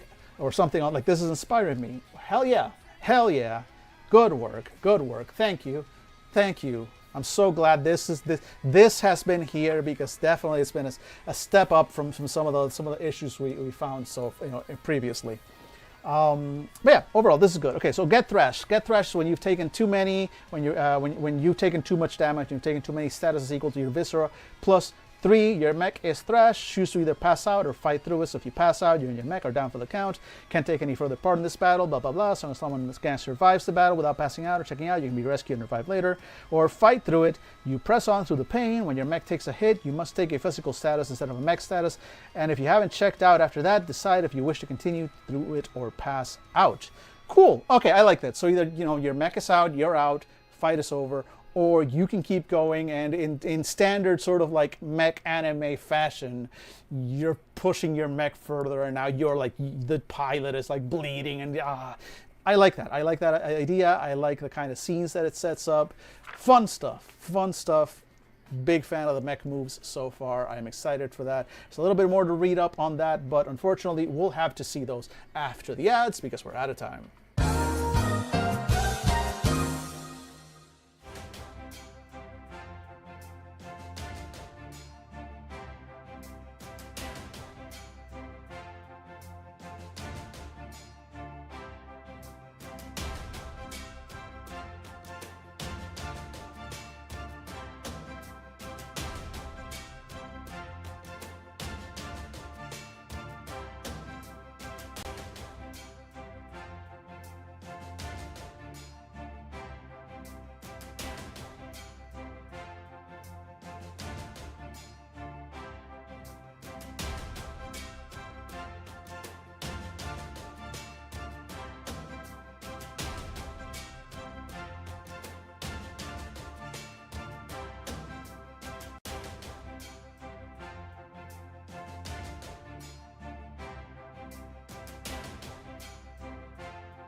All right, we're back. We're back, folks. Before I go, I need to. Give me a second. I'm going to do something. I'm going to show you something. Because I don't know. You know, I look, good things. Good things. The article that I found is very excited about this. Let me just add an application capture here real quick. Let's see here, because I need to show you this. Or actually a window capture, I guess. And let's do, actually no, just do we have app? Yeah, we do have app capture. I'm just gonna change you. Oh, here we go. I do have you ready. And we're going to just change you to here. Here we go. Okay, so, give me a second. Let's, can I make that? There we go. That's a little better. That's from RPS. So that, my friends, that is a screenshot from the video game Extreme Meatpunks Forever. So this is the game, the Extreme Meatpunks Forever. This Spunk Better. This is from 2019, so ages ago. It's got visuals, ASCII, Redemptor, Hastings, Clutch, Infections. So it looks deeply weird, but it's also, as I suspected, kind of a visual novel. Honestly, RPS is a big fan of this. Create freedom from the DI political aspect, which is another, yeah, definitely. Subtlety is for fuckers, which is true. They're very clear on that. I think, I honestly, I feel, okay, so there's some actual plays, which is great, right? Video game. I think I want to check this out. I think, even though, like I said, they, the graphics are, I mean, look, man, I'm not a big on graphics or anything. I don't need good graphics to have fun, definitely. But also, boy, that's challenging. I see what they mean. I mean, that's the whole point. Is like, oh, it just looks awful, right? So look, point is, I'm interested. I might. I'll see if I can get my hands on this, and I'm curious. I want to maybe. I'm more than willing to give it a playthrough. Even on stream, and see what we get. I'm curious to see the source material for the tabletop RPG. It's interesting. I am fascinated by this. All right. In the meantime, back to the actual book itself.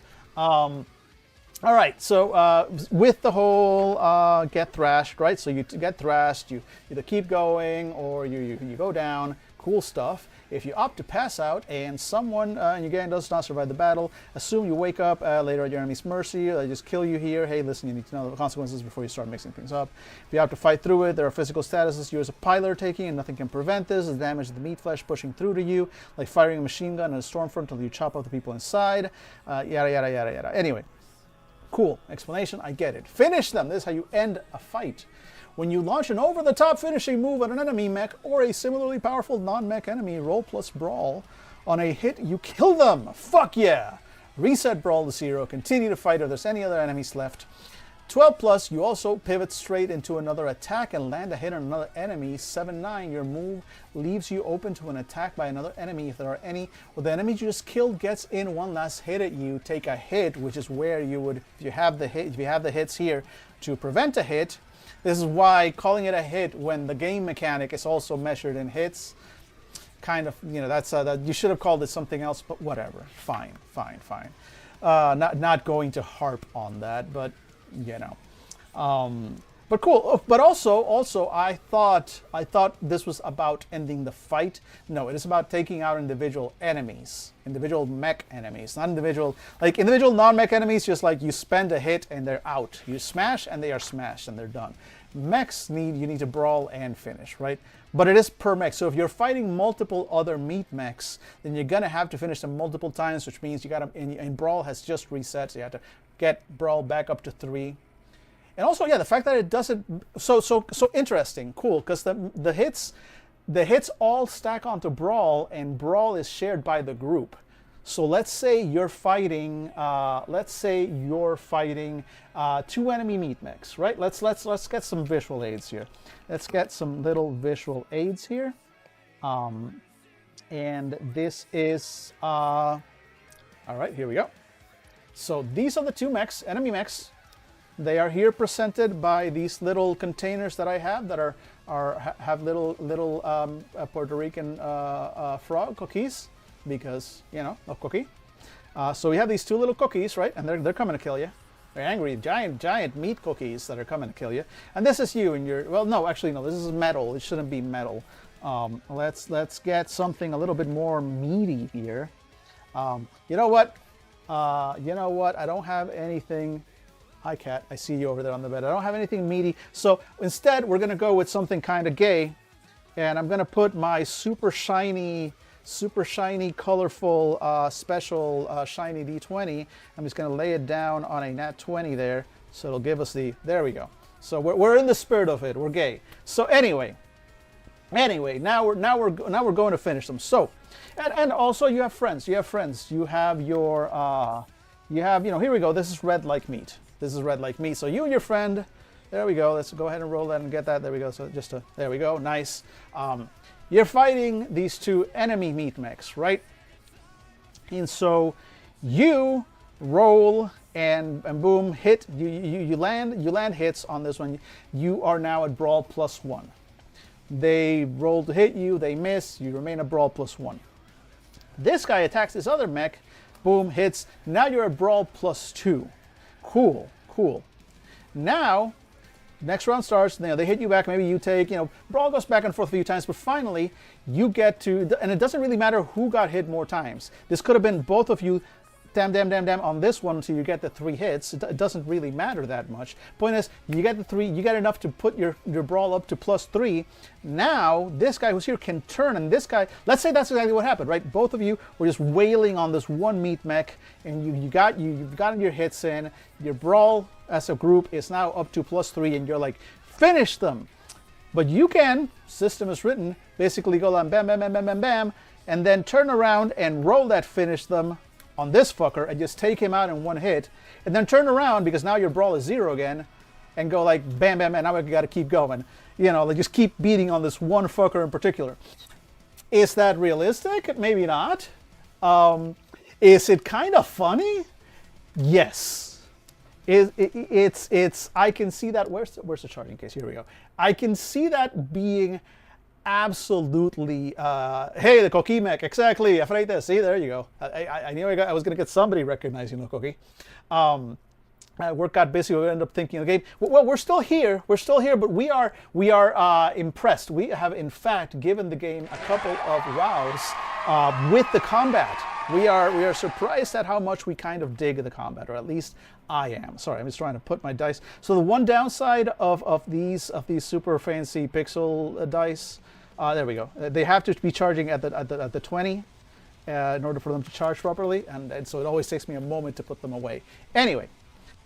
Phoenix, we're liking the combat. We're liking what we're seeing here. And like I said, I do think it's hilarious that you would basically beat up on one guy and then use the brawl bonuses that you're getting from beating up on the one guy to then kill others and then come back and just keep beating on this one guy, right? If you just want to say, like, fuck this one guy in particular and just keep beating, and every now and then you just take a beat to, like, kill his friends and then go back to him. Kill his friends in one shot, by the way, and then go back to him. I think that's hilarious. I think that would be just stupid and stupid in the best way.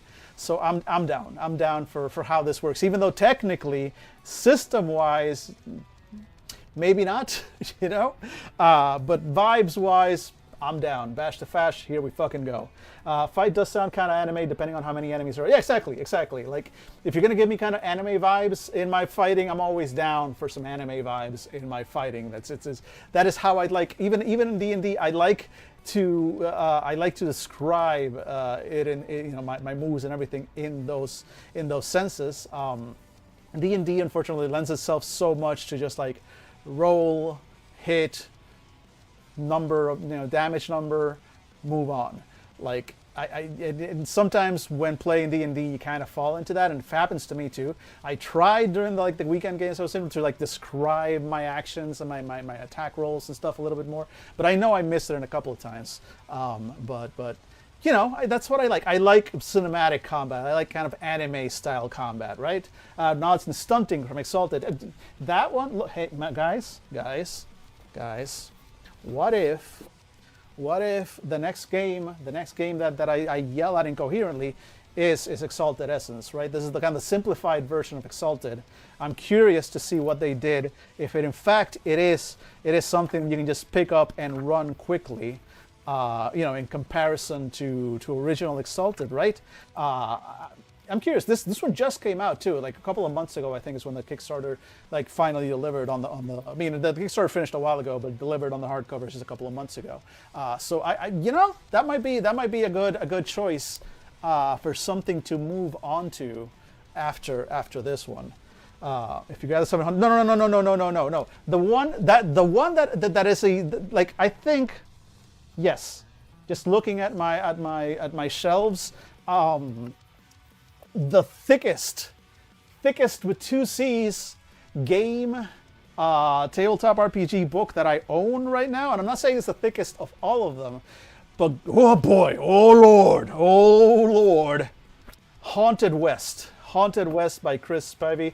I've seen them on a couple of streams. I've never had the pleasure of playing directly with them. I think Jesus played in a session of Haunted West once. Okay, so look, you're like, yeah, sure, that's a book, sure, it's big. No. Okay, let's just compare here. So this is Extreme Meatpunks Forever, right? And it's not super thin. This is a solid hardcover book that is a thick, colorful paper, and it is how much through 34, so about 235 pages plus hardcovers. That thick.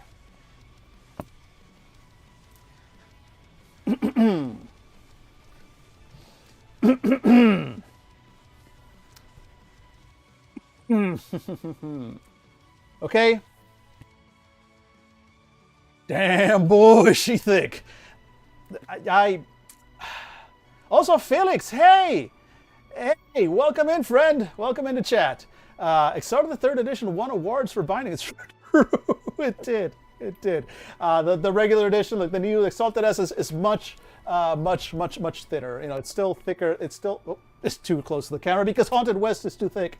But yeah, it's thicker than meatmechs by a substantial amount. It's probably about a third again as big.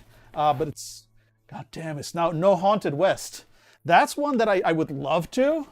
But I feel like if I ever try to like give Haunted West the same treatment that I've been given the other, and I really should give it that treatment, but also, so, and then they're not thin pages, there's color, but they're not quite as thick as the other ones. They're still very good. It's still high quality, but also much smaller text. Like there's so much here. Good art as well. So much history, so much detail. There's so much going on, and I very much would love to, but also, like, I'm barely halfway through the book, and I've been like leafing through it for like an hour. Like, there is so much here, and I would love to go through it on stream. This big boy. Well, I will. I've got nothing but love for Darker Hue Studios and their games, and it's just, it's intimidating. It is absolutely intimidating. It feels like I would end up basically dedicating like a year to this game. So, we'll see. I want to see it. Anyway, sorry about that, Felix. Again, hello. Let me actually read your chat. So happy finally we'll do RPG after 2 weeks of not being able to on Friday. Hell yeah. I'm thrilled for you. What are you playing, by the way? Is it D&D? Is it something else? Real curious. And yeah. If I try to do that, that's like a 2 years. It's not even a year of Haunted West. It is like decade, biennial of Haunted West at the rate that I usually go through books. How long have we been looking at Extreme Meatpunks Forever? Look, here's my promise to you. Not, and I don't say this as a diss against the game, because we found the part that we love, right? D&D 5e, excellent. Have fun with it, Felix. Actually, you know what? Tell me about your character. What are you playing? I'm curious. Or is this going to be like session 0 and you're making your character for the first time, or do you already have your character ready? Are you playing like an actual module, or is this like a homebrew campaign? I'm curious. Tell me all about it.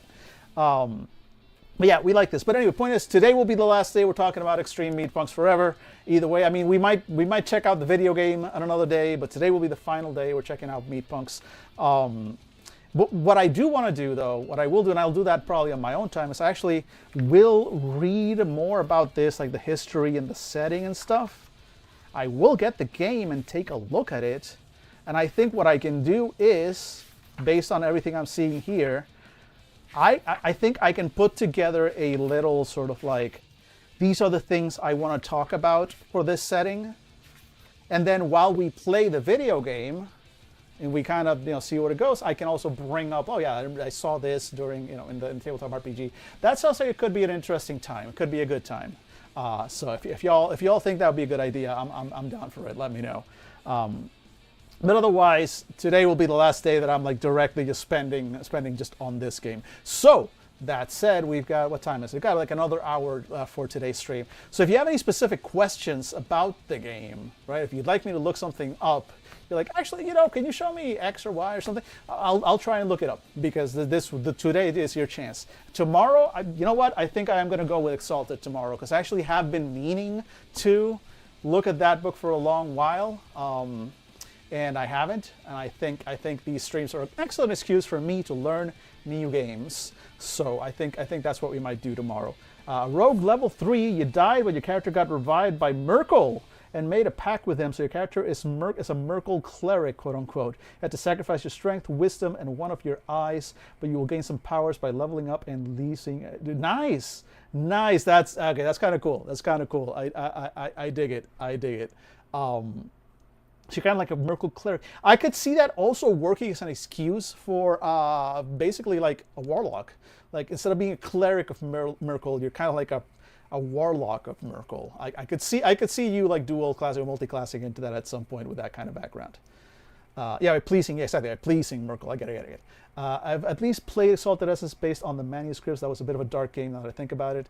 I'm guessing you mean like that game specifically that you played, Struggle Bus, like it went dark, which happens. Because Exalted doesn't strike me as overtly dark all on its own. Like it can get dark, but yeah, story. Okay, I get that. Kind of like the one time the Fandible tried to play Masks and it got bloody. Thanks, Jesus. So good times. But yeah, no, I think tomorrow is Thursday. Yeah, tomorrow I think we're gonna start looking at Exalted Essence, because also like that's one that I backed with the full intention of wanting to run and or play it. So all the more reason to actually finally sit down, look at it, and see what we think. Your character's still just a rogue, but in the history of the campaign, he's like, no, I get it, Felix. I'm just saying, like in the future, like that could be like an option for your character as well as he levels up. Like I could see that working as a good excuse if you wanted to like pick up some warlock stuff. I mean, who doesn't love getting what's the warlock spell, Eldritch Blast? Who doesn't love a good Eldritch Blast, right? Was Mask the one with the facing character? Yes it was. Like I think Jesus even overtly like apologized later, because he was like, yeah, the game. I realized that the game and the game system really wanted us to do more of like teenage, superhero drama, but I really like horror, and blood and gore. And so like he kind of like apologized a little for that. That's like, yeah, he took that game in a direction, like we didn't need for the facing guy's power to basically like end up with all the things you could think of with a facing guy character, like putting a stick through somebody's and solidifying it and all that stuff, and just getting real like, oh shit, these teenagers are just murdering people with their superpowers, because that's what happens with superpowers. Like outside of comic books, like a lot of this stuff is just outright deadly, right? So and so, sure, that's a choice you can make, and that's a choice that Jesus made for that game. That's maybe not what the game wanted, though. Maybe not what Masks is really the intention behind the game, right? But again, it's another example of like, because again, it was powered by the apocalypse. I think Jesus, like, he's like, no, and this happens. So this is okay. I said this. I don't know if it was earlier in the stream or yesterday during the stream. You don't come to Fandible for the rules accuracy, right? You don't come to our podcast for a lot of rules accuracy. We have a very bad habit because, and especially over the past few years, because we rarely have a full crew, so we're always playing a lot of one-shots. And if it's like a one-page RPG or something simple, that's fine, right? But sometimes we'll do one-shots for actual full systems. Like if we were going to do a one-shot for this game, or a one-shot for really lots of other games, right? And yeah, Phoenix, like misalignment is definitely a thing that happens. No, like I said, this is a mismatch on expectation and everything, but also it is a problem that we've had where we get excited about the game's setting and the idea behind it, and then we just start running our own game within, kind of vaguely within that setting, just taking just 2 or 3 things that sounded good from the setting and then just making it into our own thing, which, again, not entirely wrong, but making it into our own thing usually also involves like, yeah, I don't know what the mechanic is for that, so just, I don't know, roll a d20 and let's figure, and whatever it comes out to. Like, in a lot of the time, and to my frustration, it's happened, and I'm not innocent in this, I think I've done the same thing myself. Not even Rogue Trader. Rogue Trader, we actually tried to use the system. We skipped some systems, but there's been a lot of games where like I listen to them after, or even during, like as the game is happening, I'm like, there are rules for this. There are the game specifically says this is the rule, this is the mechanic for this thing, and we're not doing that because we decided to play this game 5 minutes before we turned the mics on. We're not aware of the rules all the time. Sometimes I'm there reading through the rules as we're already recording. Like behind the scenes on the podcast, unfortunately. So the point is that we're not always the best at sticking to the rules of the game, because at the end of the day, we're here just telling a story.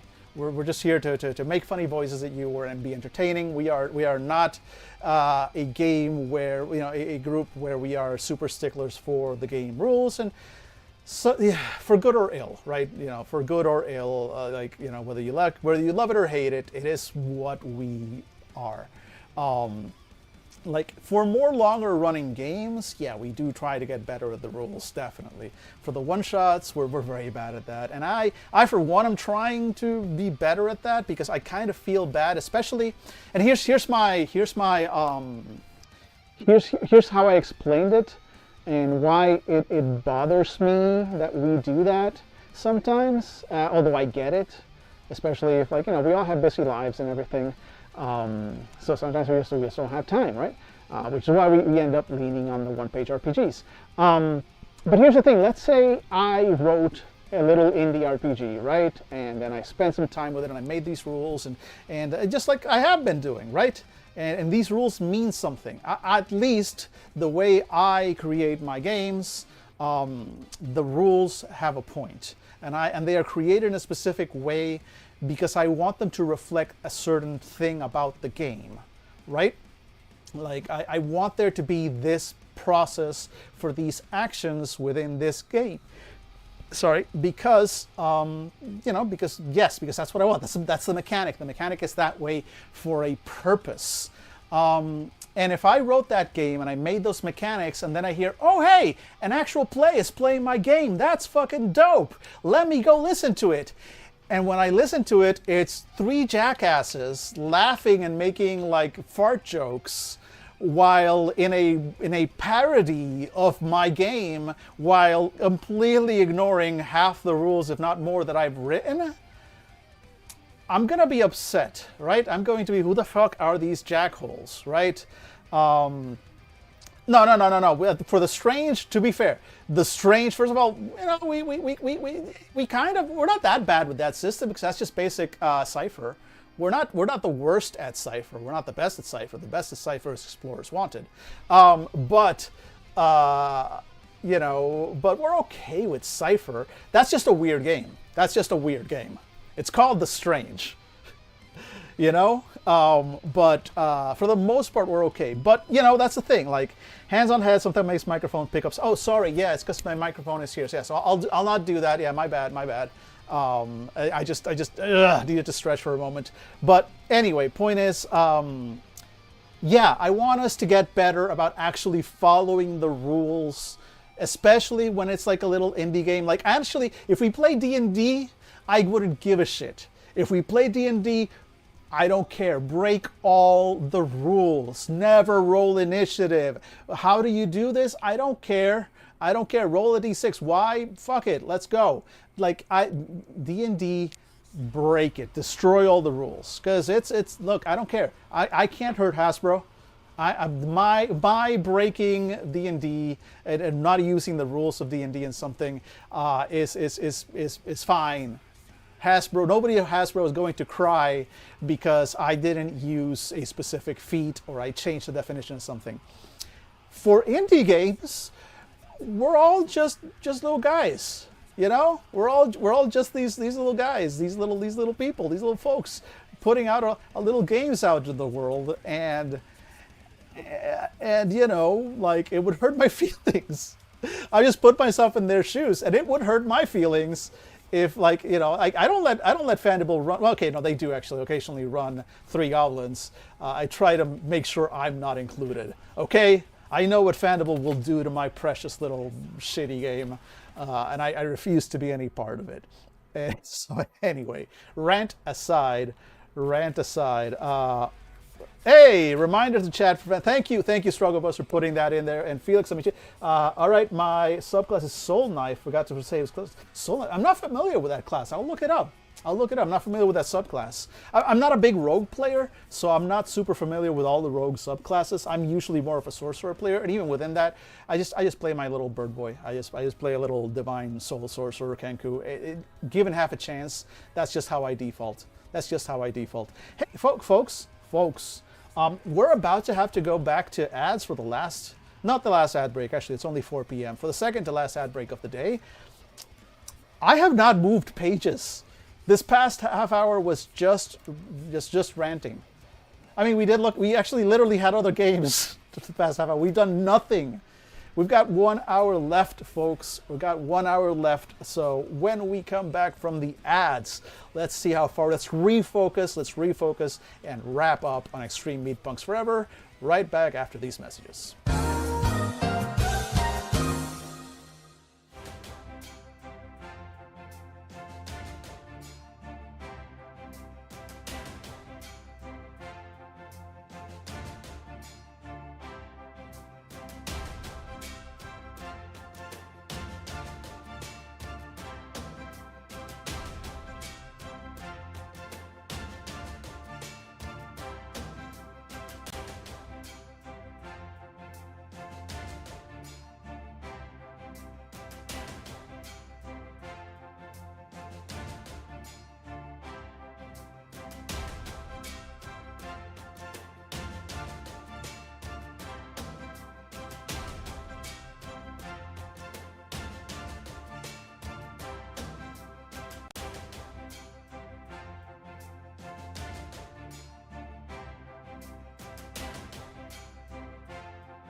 Phoenix, I should probably know what SMP is, but I don't, actually. I'm sure once you tell me what it is, I'm going to go like, oh, that thing. But I'm trying to go in my head, what's SMP stands for? Let me know. And yeah, look, Arbalest, Arthritis, yes, is normal rant. But Super Meatpunks. Super Meatpunks? I'm not aware. Was not aware Super Meatpunks was even a game. Wait. Let me look that up real quick. The derail continues. Super Meatpunks. Super Meatpunks. We got Super Meat Boy. Hey, thank you. Oh, whatever. Oh, this game, Extreme Meatpunks. Sorry. I thought that was like a completely separate game we were talking about here. No worries. We haven't seen the rails. It's true. Extreme Meatpunks Forever. Well, there's a video game. We're going to look at the video game. Assume you're getting the name wrong or you're bad. No worries. Understood. I thought that was just like, oh, another game. Yeah, good excuse for a derail. Hey, and thank you again for the cheering. I really love talking about D&D with others. I have friends that can talk, but talking with new people about it is fun too, so I just want to thank you. No worries, I'm here for you. The derail continues, and I may go back to this. Here's the problem, folks. Here's the problem. I am shy. I'm a shy boy. I know it doesn't look that way because I'm yelling at a camera, but I'm also alone in a room yelling at a camera. Well, my cat is down there, so I'm not alone. Hi, sweetheart. Hi. Let me go. I'm going to pet my cat. Yeah, who's a good girl? She's a good girl. No, you don't get to see her. Anyway, point is, I'm a shy boy.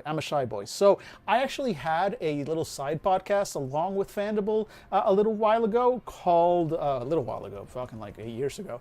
I don't remember how long ago it was, but it was a while ago. And it was called Tell Me About Your Character.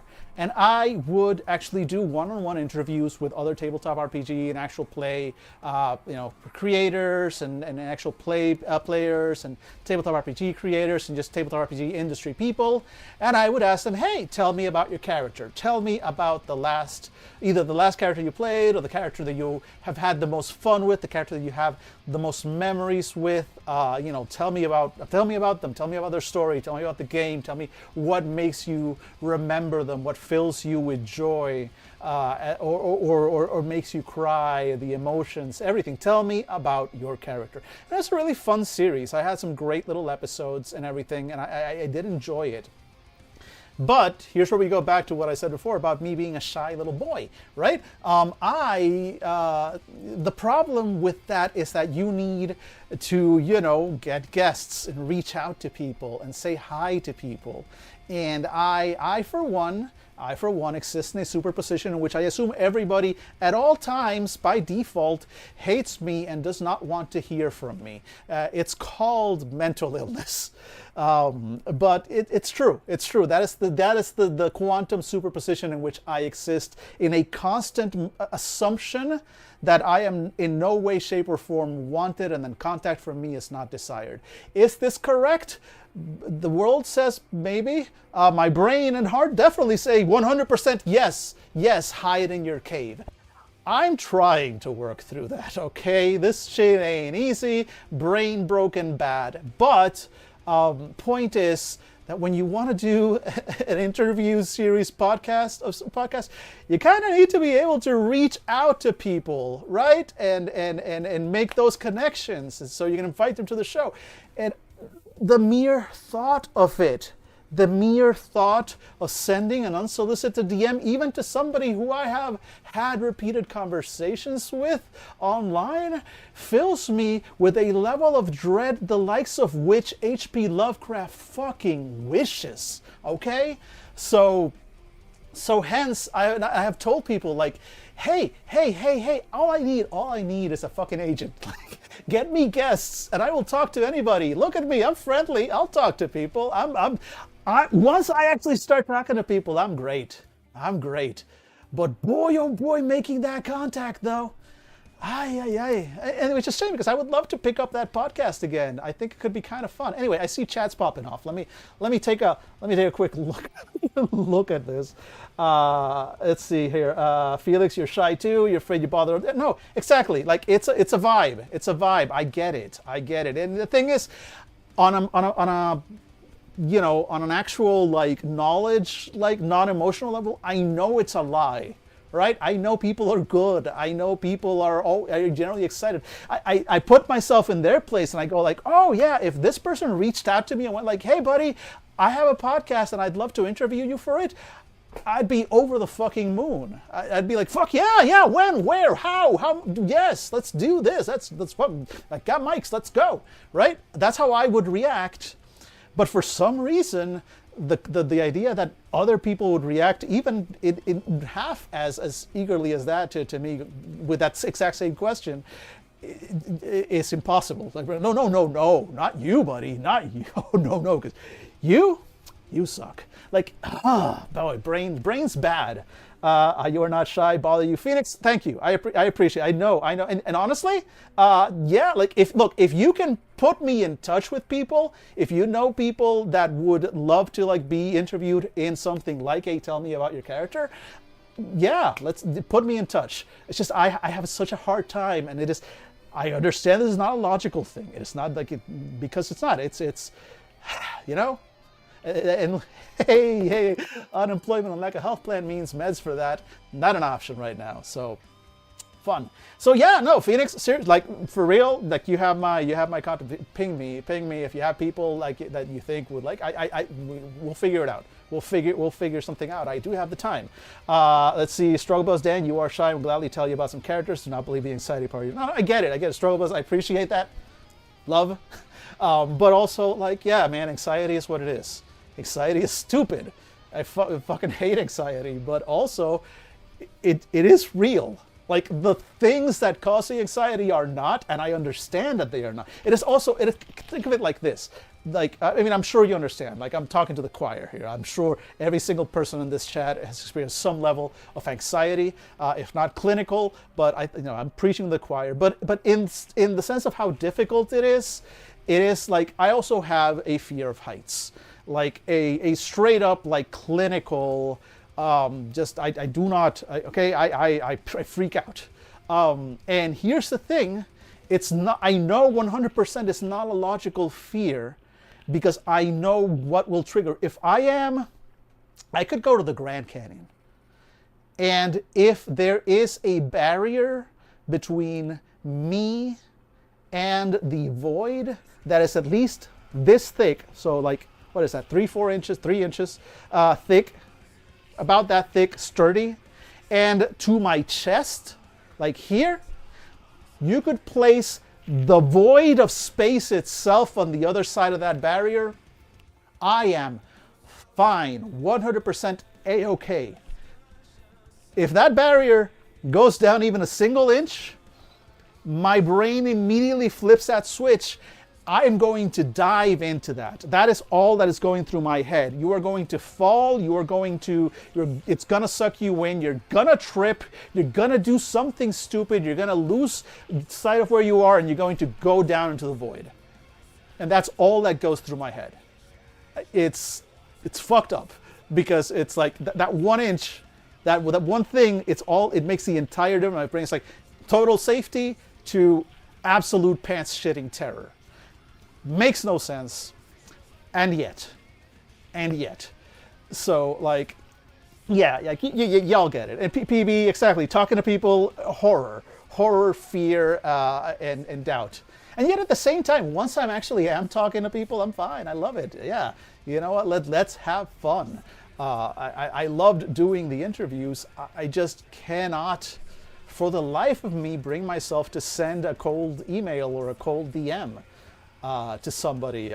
It's not in me, which is a real problem considering I'm, kind of trying to do more with all of this in a vague attempt to evade capitalism for as long as I can.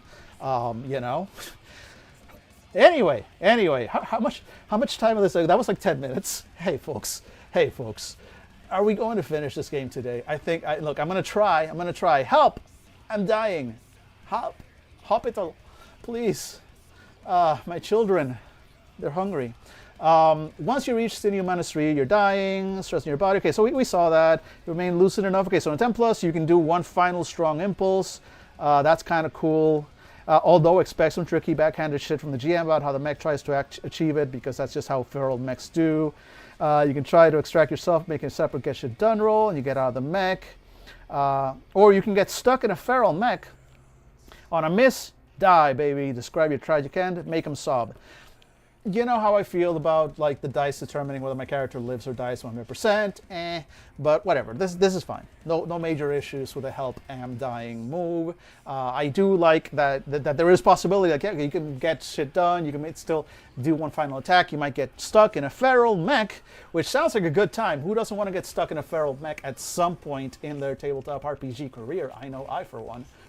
Look, you're just living the John Kim Lee roleplay of doing YouTube videos for gun nuts. It's fine.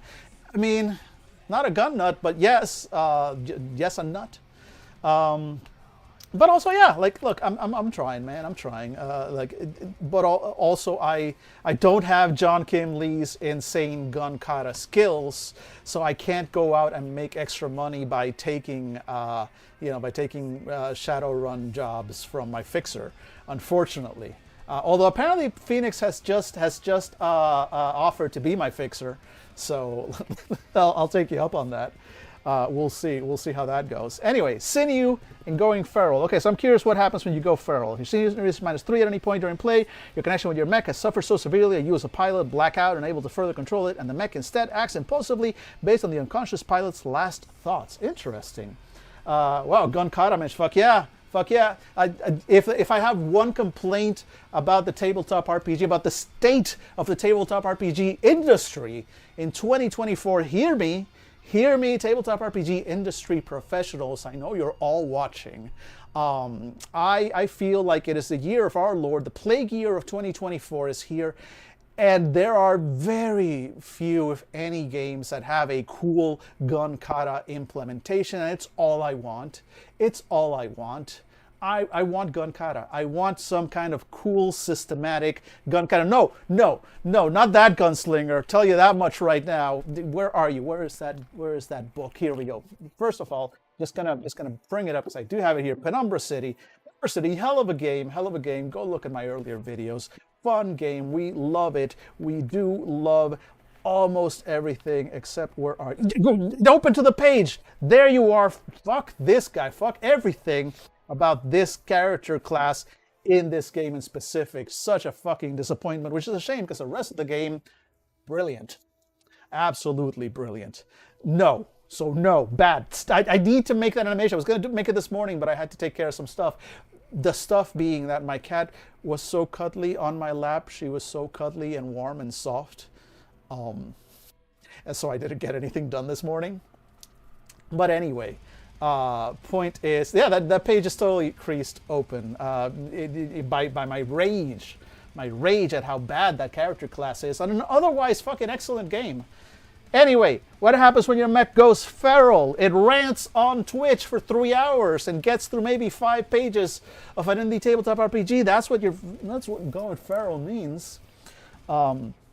Witness a middle-aged man lose the last of his sanity as he tries to get through a tabletop RPG book.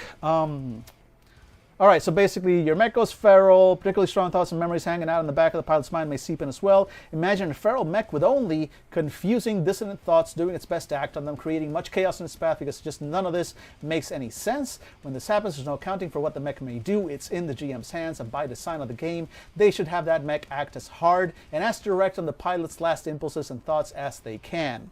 Cool, I like this. A mech who has gone feral will, as stated, try to act on its pilot's last conscious thoughts and impulses, but without the pilot there to ascertain a goal is complete, the mech will instead constantly, eternally, try to achieve that goal, often to destructive or creative ends. If, for example, a pilot's last thoughts were to get to a certain location, the mech will attempt to get there, and once arrived, continue to get there over and over, unsure how to actually do the thing it wants to do without an active pilot to read. It will try many, many ways to get at this location, circling it, stepping on it, destroying what structures may be there to get at it, for as long as the pilot remains inside, and will eventually get destructive in trying for new ways to achieve its mission. The mech is confused and doesn't understand why it's not succeeding.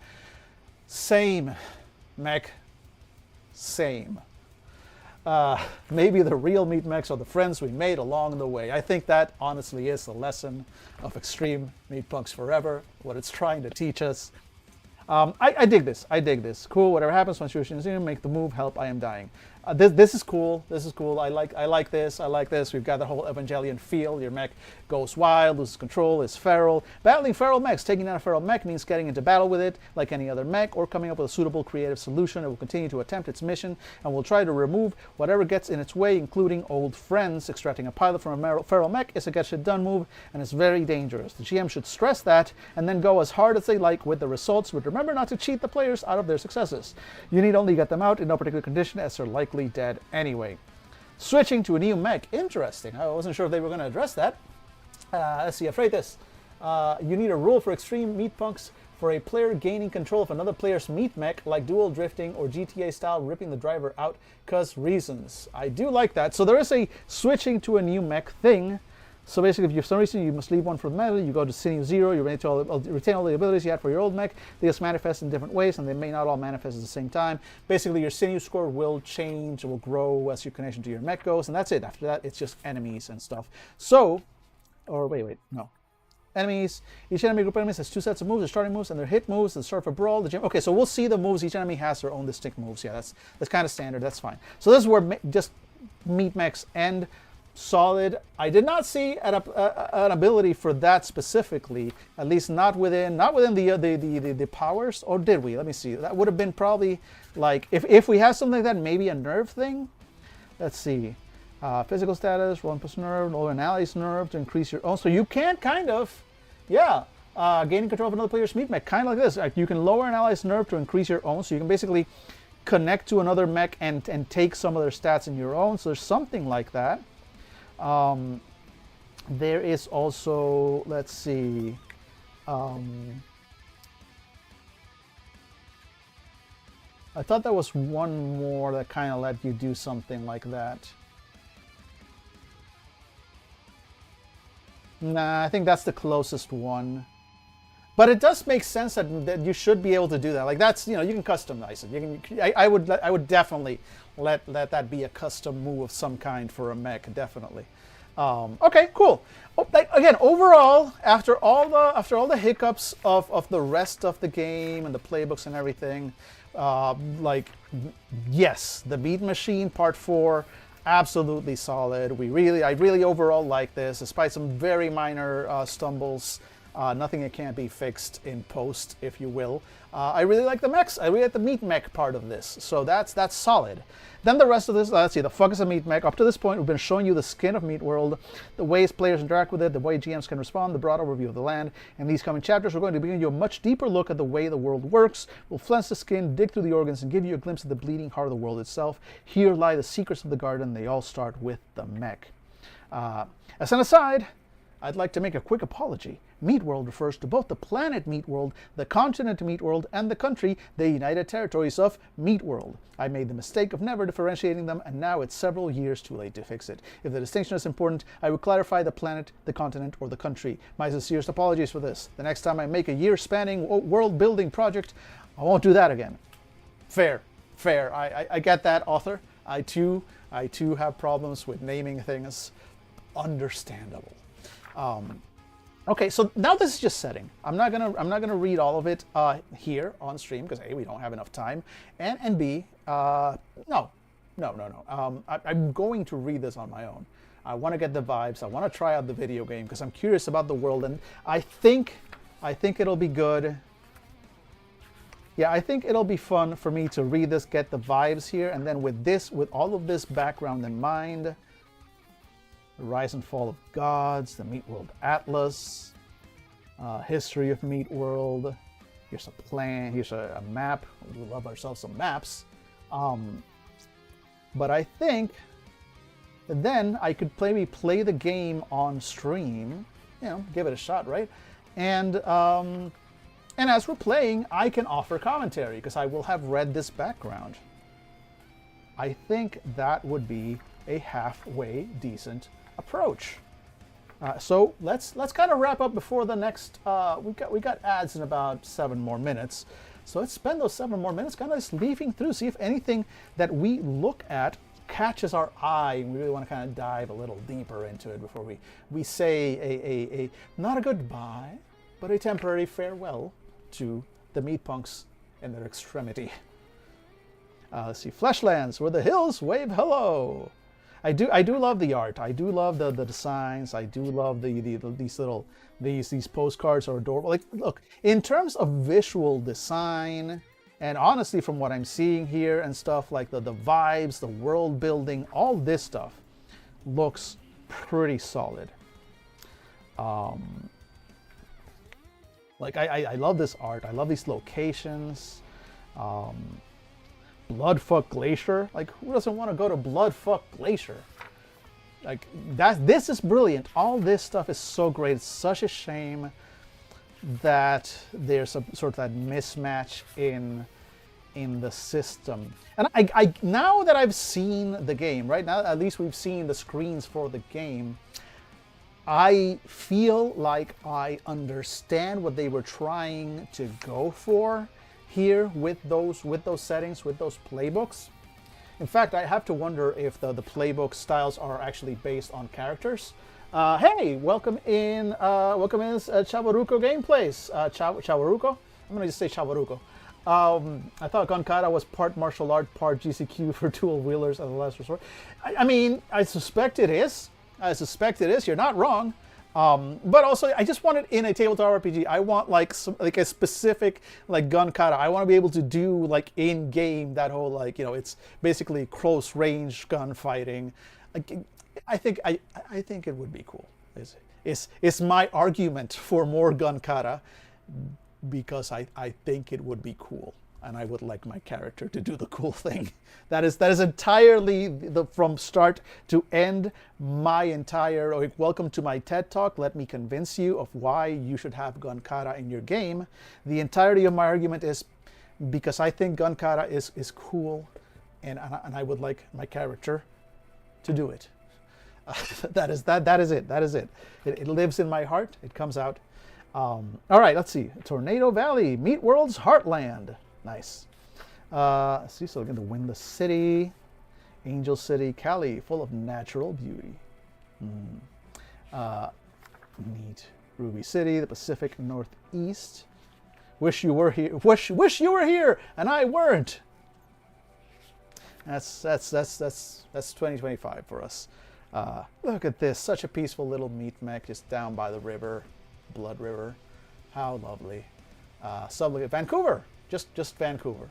Not even Blood Vancouver, just Vancouver. Yeah, no, I'm definitely going to read all of this. Look at this little freaky guy. I like him. Who is he? He's the Cat King Unleashed. That is a cat, isn't it? Cat King Unleashed. Fun. Beyond Meat World, Eastern Meat World, Western Meat World, and Australia. I love Eastern Meat World, Western Meat World, Australia.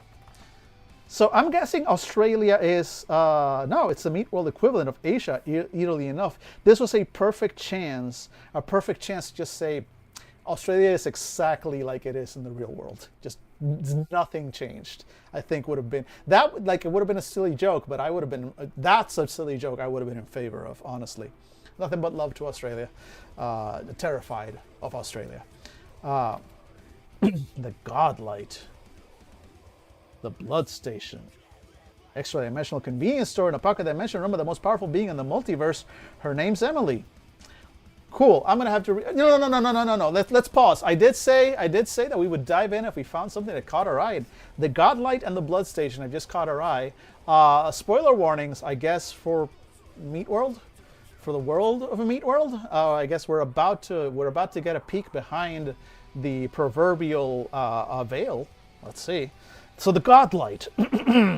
If we zoom out as far as possible, out past the edges of the universe, we can see that Meat World is in a dimension with access to garden subspace. It has 70 million neighbors in parallel realities, but the biggest one by far is Godlight, a multidimensional theocracy intent on taking over every world it can find. Its crystal-cursed angels haven't had much luck breaking into Meat World yet. Mr. C holds a stranglehold on the world. Its barriers won't fall until he does. I'm not sure who Mr. C is, but thank you for not letting the Godlight in. Appreciate that. But also, hell, that's a whole there's other dimensions and everything out there, including ones that are actively hostile. And then the Blood Station. The Blood Station is an extra-dimensional convenience store in a pocket dimension, run by the most powerful being in the multiverse. Her name's Emily. She's 16 trillion years old, and she's your average underpaid teenage eldritch abomination. Her shop travels between locations, times, and realities, so while you're liable to meet all kinds of surreal monstrosities inside, it'll usually bring you back to where and when you first entered those doors. Give or take a few hours, a few hundred miles, and 2 or 3 dozen multiverse splits. Don't think about it too hard. Inside, you can find food, water, camping supplies, refreshment simulacrum, mech blood, and anything you need to get stocked up for whatever journey you're on, as long as you're okay with eating a chips from 3 realities over. Since the Blood Station can show up anywhere, it can work really well as a tension breaker if players are in a bad spot. Keep it in your back pocket. Why not?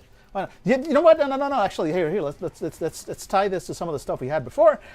This sounds like a handy dandy from Curseborn. This is like one of those little what's it called? One of those little curse places that you can go into. I'm already my memory is rusty as always. But yeah, like one of those little pocket dimensions that you can just have on a pinch. I like that. Cool, cute, even. I dig it. And grow your own how to make more meat worlds. The Guy Museum, cryptids and fire gods and Nazis. Oh my. All right, let's scroll over a few of these bad guys. So we got human class enemies. Got devils, who are disembodied consciousness who reside in the minds of others. Cool, I dig that. And lots of stuff from where devils come from. So we got human class. Creatures that are about as strong as your average person. They may be engaged in combat outside of mechs using moves like fuck around and find out. Cryptid class, creatures that may be taken in single combat by a mech, though they may be dangerous in groups, they're not too dangerous when alone. Monster class, creatures that are too dangerous to fight alone, best used as the final boss of a scenario. Monster class creatures may only be successfully fought by a group. And finally, God class, creatures who would be very, very bad idea to fight. If you wish to take on a God class creature, you must have an extremely good plan for doing so. They often represent fundamental forces of the world and must be approached as such. The act of preparing to take down a God class creature is hefty enough to be the subject of an entire campaign. That's right. Any campaign that lets you attack and dethrone God, I am down. You're trying to derail Dan? Look, successfully derailing Dan half the time, honestly. It's not that hard. This is not a difficult role to make to derail me. Okay, so we got devils, we got the faceless, so there's these people, the faceless. People who, by one means or another, are completely forgotten, adrift and unnoticed. They lose their specificity, faces fading into nothingness. A faceless is difficult to notice. The eye slides off them, taking them in as part of the landscape. Interesting, so they're just like little weird corn people. The fash, of course, generic fash. I love that these are both generic fascist little shitheads who run around in gangs hassling people and spreading hate. They don't have names, refuse to give them names because fuck those guys. Refer to them simply as the short one, the tall one, and so on. And that's it. And then, like, starting moves, say some horrible fascist bullshit. These are just the worst little shits imaginable. They love to get under people's skins. You do not need to specifically dictate this action, since say some fascist bullshit to a person you know in real life is an awful decision that proves that the magic circle is bullshit. But you may imply it with whatever vagueness your group is most comfortable with. Thank you. Saying he says some bullshit that really gets to you is totally acceptable, which appreciated, because good point. That it can be a hard line to say, not just to friends, but also, again, I approach these games with the intention of, like, what if I'm playing this with strangers, right? This is the first time I'm playing this game with people that I don't know. You know, maybe saying some actual horrible fascist bullshit at them is not the best way. But also, I don't want to say horrible fascist bullshit at my friends. So, good, solid. I like that it's basically just like, yeah, fascists, just fuck them. These are the ones that it's good to punch. Here you go. Cool, like it. They don't need anything more than that. But you know what we do need? We need the quick and final ad break for the show. We'll be right back.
All right, folks, we're back. We're back. Thank you for hanging out. This is the very last. We got half an hour, and then we're done. I usually wrap and less than half an hour. We got 13 minutes, 23 minutes. Wrap this up by 5. Let's go. I wanted to move on. I wanted to move on, but and look, I've criticized this book for the jokes occasionally, right? But I started reading this while y'all were on your ad break, and I can't help it. I have to read this whole thing out because it's the stupidest. It's funny. I love it. I love it. When I say it's stupid, I say that with nothing but love in my heart right now. The Fleshlandic blood snake. Consider the human intestine. Consider the fact that, were you to unroll both intestines, laying them end to end, they would total between 15 and 20 feet long. Consider the further fact that, whoever's intestines these were, their old owner is almost definitely dead, and you've been playing with their body parts. Consider the scream sirens in the distance as you try to wipe your hands off. Consider the weight of the body. It's so heavy, but you need to pull it into the cellar. It'll stink up the place, rotting stench rising through the old house like the only kind of spirit you believe in anymore, but they won't look there until later. You'll be gone by then. It's hidden. You've washed your hands, at least physically, and they're knocking at the door. You make your best impression of a non-murderer as you open the door, blinking at the bioluminescent flashes of red and blue which silhouette a uniformed figure. The officer makes conversation, tries to put you on the back foot, but he's lagging a bit. He keeps glancing behind you.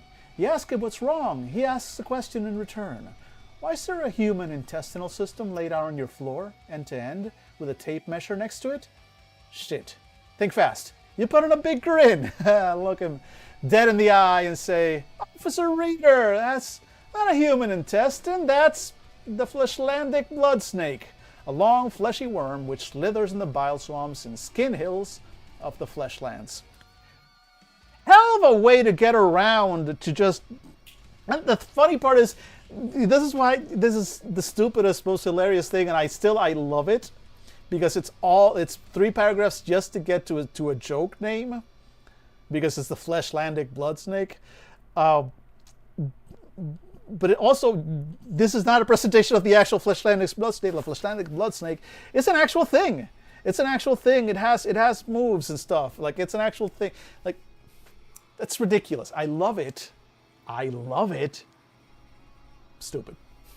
All right, cryptid class. So I was wondering what the Dave Cats were. Oh no, I saw a word here. Imagine, if you will, a real Garfield of a cat. No, not the bit about the lasagna on Mondays. The part where he can stand on 2 legs and can communicate with his thoughts. Now expand this cat in your mind to, about 7 feet long, 10 if you count the tail, with big pointy teeth and paws that can open doors. Keep in mind, this is still a cat. It wants what a cat wants, to knock things off tables, to lounge in sunbeams, and to hunt and kill every small animal in sight. There's a vast gulf between the ability to communicate and the ability to be reasoned with.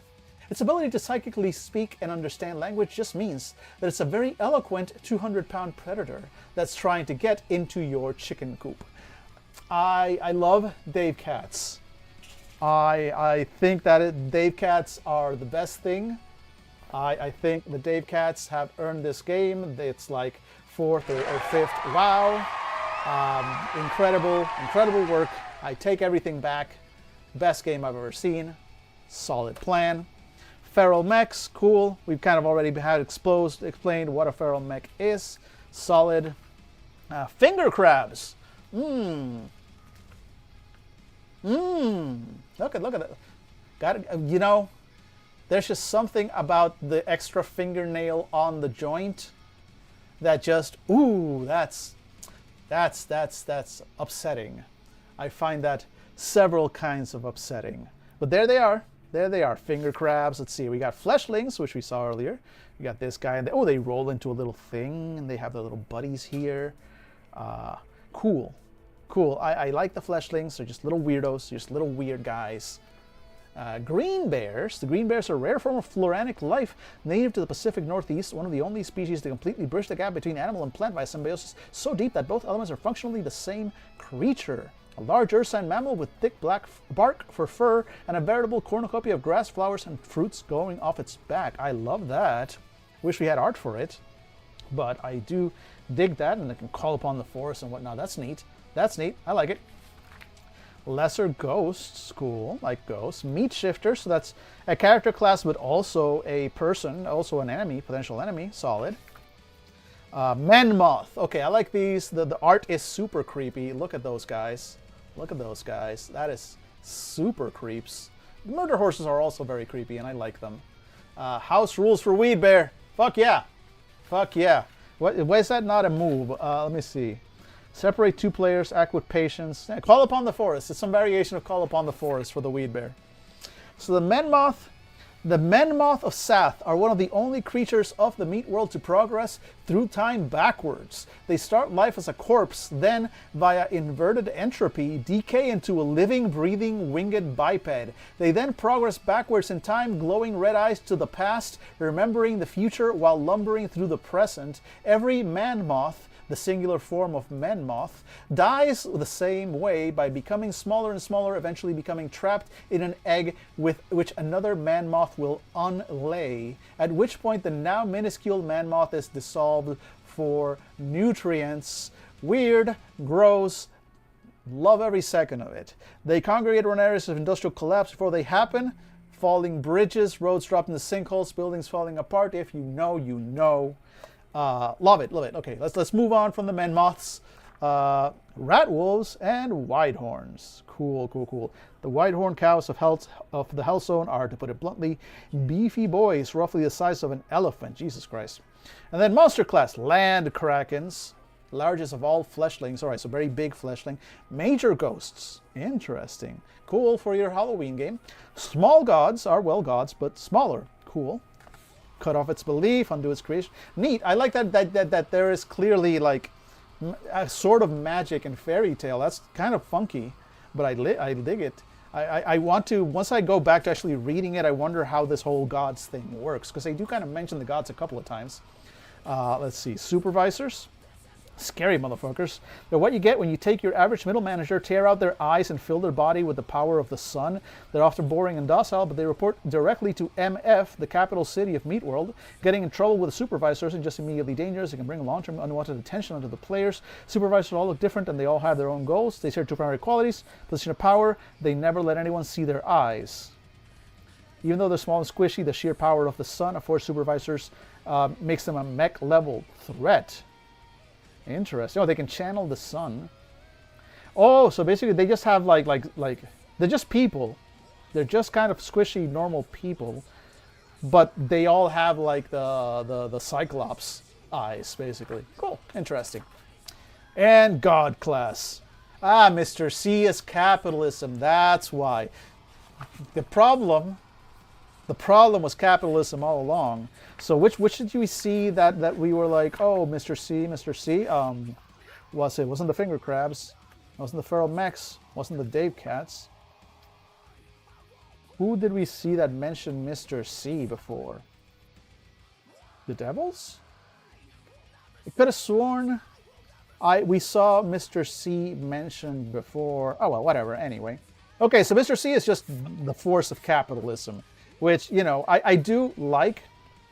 I do like that. Here's the thing, though. Here's the thing. I do like that it is not just presented here, but also Mr. C is as close as Meat World comes to having a final boss. He's an utter bastard, the root of nearly every evil, and nearly unkillable. Nearly being the key phrase. A lot of games, with good reason, this is not a criticism, with good reasons will tell you no. You can't just murder the gods, right? There at some point is a certain class of creature or being or supernatural where, right, exactly. If you stat it, they will kill it. So a lot of games refuse to stat their gods for that reason, because if you stat it, they will try and kill it. So it's like, no, gods have no stats. Gods just are. They're just plot devices. You know, use them, whatever. If you want your players to kill a god, the way you do that is through plot, not through more hit dice or bigger spell or whatever, right? Which, again, you're not wrong. You're not wrong. That feels correct. But this game, This game, on the other hand, is like, nah. Mr. C is, yeah, about as close as you're going to get to God in this game. Here's how you beat him. Here's how you hit his weaknesses. Here's how you undo him. Here's how you cut off his belief. He has these moves. He's hard. You're probably gonna fail. But here's what you do. We statted it, so you can kill it. I fucking love that. I absolutely love that. That is dope as fuck. That is dope as fuck. I love that. Yeah, I'm afraid that you like that too. Yeah, exactly. This is great. The devil god has been dead since 1931. However, that which once lived may someday live again. You can read all about his history in the Meat World Atlas. SAP. Cool. So we've got a dead god. We've got Emily. We like Emily. She's a teenage convenience store worker at the Blood Station. Peppy, dedicated to her job and enjoys chatting with customers. She's also the most powerful being in the multiverse. She could wipe all off reality in a second if it weren't for the fact that, like, why would she want to do that? All her favorite stuff's there, and there's a lot of cute animals she hasn't seen yet. Anyway, I love Emily. Cool. The Flesh God. The Flesh God is, well, the planet, right? They've made, like, you are living on the corpse of a god. The Meat Forest. So what is this? Extreme Meatpunks? The RPG. Okay, this is the guy you see. Okay, so the Meat Forest is just. This is a god, right? God class. It's just like a location that is like a god class enemy. That's dope. That's dope, and it's got these moves and everything. The Pacific Northeast is also apparently just a location, a woodland god of flesh that covers a vast area. Yeah, a gestalt entity spanning hundreds of square miles. Some of them call it the Deer God or the Steppes of Atlas, but most common name for it is the Meat Forest. I like that entire regions are basically like gods. I just repeatedly punch the world. Yeah, just really hard. Like, you know, it's a shame that we don't have oh gosh darn it, I am flaking on the name. We don't have the Stevedore. Thank you. So we don't have Stevedore here because, you know, he would suggest the right system. Like, hey, can we get an adaptation of Extreme Meatpunks Forever into the greatest tabletop RPG of all time? Of course, Street Fighter, the RPG, right? I mean, are there streets? Yes. Are they made of meat? Also, yes. So, like, yeah, if you're gonna fight the streets, you're gonna fight the streets. God damn it! Now I want to do an Extreme Meatpunks conversion to the Street Fighter RPG. Oh my god! And then just make up a guy to get mad at, which is, you know, solid advice, I guess. Sure. All right, cool. And then, okay, and now here's the GM advice, basically how to run EMF. I'm going to read this, and I'm going to see if this changes my mind. I'm going to read this later because we're almost out of time for today. But I'm going to see if this changes my mind about certain things about the game. I'm curious. But also, like, this good stuff here. I like this. Like, this is good advice, right? Your agendas as the thing. It's like, make everything strange, real, and sometimes funny. Zoom in on the messy lives. Pace the action accordingly. Like, good advice, right? Make everything, yeah, okay, so the same things and explanations of how to do that. Here's your principles. So basically, give everyone a name and a short history except the Fash, because fuck the Fash. Beat them down so they can rise up. Ask about the characters and their feelings. Make things tense and volatile. Make the strangeness beautiful. Make the queerness beautiful.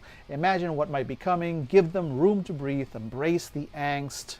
Like, good advice. Like, these are the kinds of stories that the game wants you to tell. So I'm going to read this stuff for myself. Again, I would love to go over it in more time, but we're out of time for the stream, and I don't want, like, tomorrow we're going to start in with Exalted. It's time to move on. But I'm going to read this for myself, I think, tonight, and see how it makes me feel. And tomorrow we'll discuss a little bit of how it makes me feel before we move on.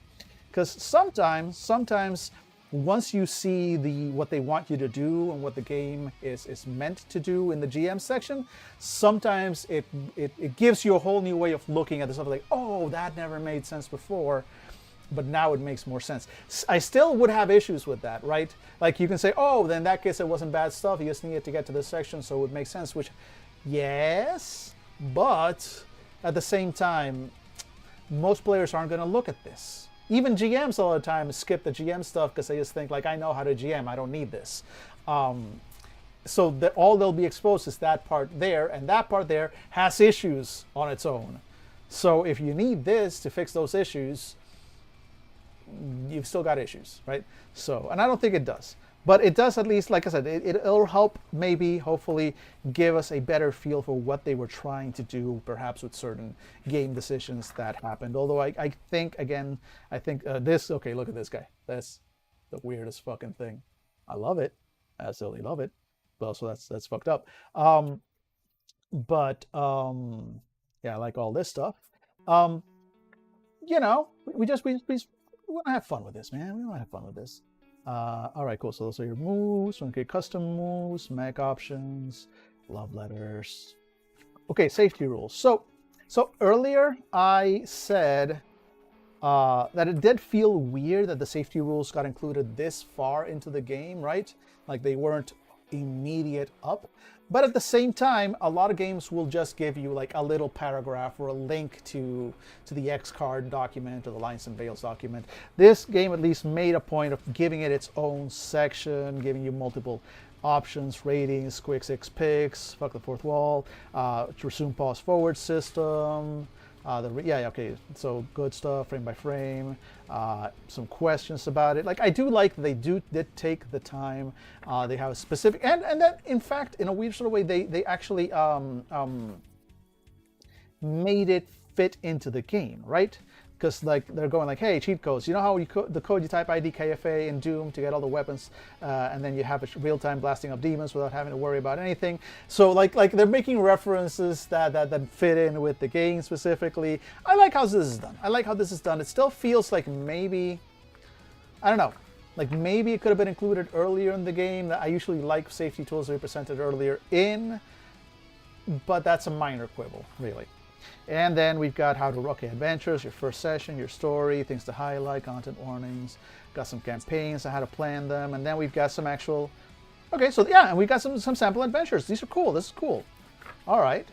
I'm not going to go in this just in case somehow we end up like, going in there, but cool. I definitely very much like that we've got some starting level adventures and enemies and stuff. Again, I'll look through this because this is interesting. One thing about probably the Apocalypse games is that you're supposed to play to find out, right? So how does that fit in with the concept of a pre-prepared adventure? That can be a bit of a balance. So I'm going to look at this stuff tonight, and I'm excited for that. And tomorrow you'll get my final thoughts on Extreme Meatpunks Forever, the role-playing game. In the meantime, pre-final thoughts. So what are we thinking? It's hard. Because when we started today, I was ready to give this game like, the equivalent of a B- or a C. Right, rating. But then as we kept going, it's definitely got issues. This is not an A game, not even an A- game. This is a B game, kind of, because it's got a lot of mechanics issues, especially early on. But now that we know that it's based off a video game, and a very punk video game, some of this makes more sense. And the fact that the video game is a visual novel in part, I see why you'd want to pick something like PBTA, where you can have some of that crunch, some of that violence in combat, but also there's a focus on these. And I see why you would have these emotional moves and this sort of like way of like getting connections and threads, maybe manipulating other people's emotions through your actions and whatnot. Because in a dating sim, right? In a visual novel, not necessarily dating sim, but visual novel, that's how that works, right? It is very much you are following, you're doing these steps and making these moves within the game to increase your relationship ratings and get certain things. The problem is I have issues with applying that to other characters, OCs, right? Because at that point it feels like you're getting very close, if not outright crossing the line, to taking my agency away from me as a player, right? So that's why I get really squicky about some of those. But at the same time, it very much is a thing on how you approach that game. So with all that in mind, let's go ahead and switch over to just my beautiful face, because it is time for us to wrap up. Struggle Bus says it's a B. We have context for why it is the way it is, but as a tabletop RPG, it's a B. Exactly. And I kind of hate to do that. In fact, again, once I read through the rest of it, who knows? Maybe it'll upgrade itself to a B+, but it's not going to make it as an A, not in the way it is right now. As I think Phoenix might have mentioned earlier, like it needs a second edition that cleans it up, maybe even a different system. Either keep it PBTA but clean it up, or I don't know. I'd have to think, because I don't think there's a lot of other systems that really take the relationship parts into account, like PBTA lends itself to. But also, I don't have the time or energy, and nobody's going to pay me for converting it and fixing it and creating a second edition. So unless if Sinister Beard Games and Heather and Aura, if after hearing me shit talk your game for like 3 days straight, you somehow go like, wow, Dan is right, we want him to fix our game, let's throw money at him. I doubt you have money to throw at me, and I doubt you would want me to do that after that. But you know what? I'll do it. I got rent to pay. But also, that's not going to happen. That's not going to happen, you know? So, yeah, if they ever make a second edition, cool. I'd love it if they would fix those issues. But we're probably not. So what we've got is what we've got. And what we've got is, unfortunately, like, a B game without a lot of house ruling and work to make it kind of more playable and fit a little bit better, right, than what we have. So, with all that in mind, folks, thank you so much for hanging out. To those of you who are new to the stream, thanks so much for that as well. I'm super thrilled to be here, and here's my schedule on chat. I stream every day, every Tuesday through Friday from 2 p.m. to 5 p.m. Eastern. Again, that'll remain probably the schedule at least for this next month. In this mid-December, shit's going to change. I'm probably going to be around a lot more. Excited for that. But until then, that remains my daily schedule. Occasionally, I show up on other streams. I'm not currently scheduled for anything else, so next time you will see me online will be tomorrow at 2 p.m. Eastern for more yelling at indie tabletop RPGs. You'll have my final opinion on Extreme Meatpunks. And then we will, I suspect, go to Exalted Essence and start spending some time with that one. Sorry, we dropped a game. Exalted Essence, we'll get into that one. It'll be fun. Excited for that. Folks, thanks so much for hanging out. Enjoy your morning, evening, whatever time zone you are in. And I look forward to hanging out more tomorrow. Let me press the button to make this go away. Bye!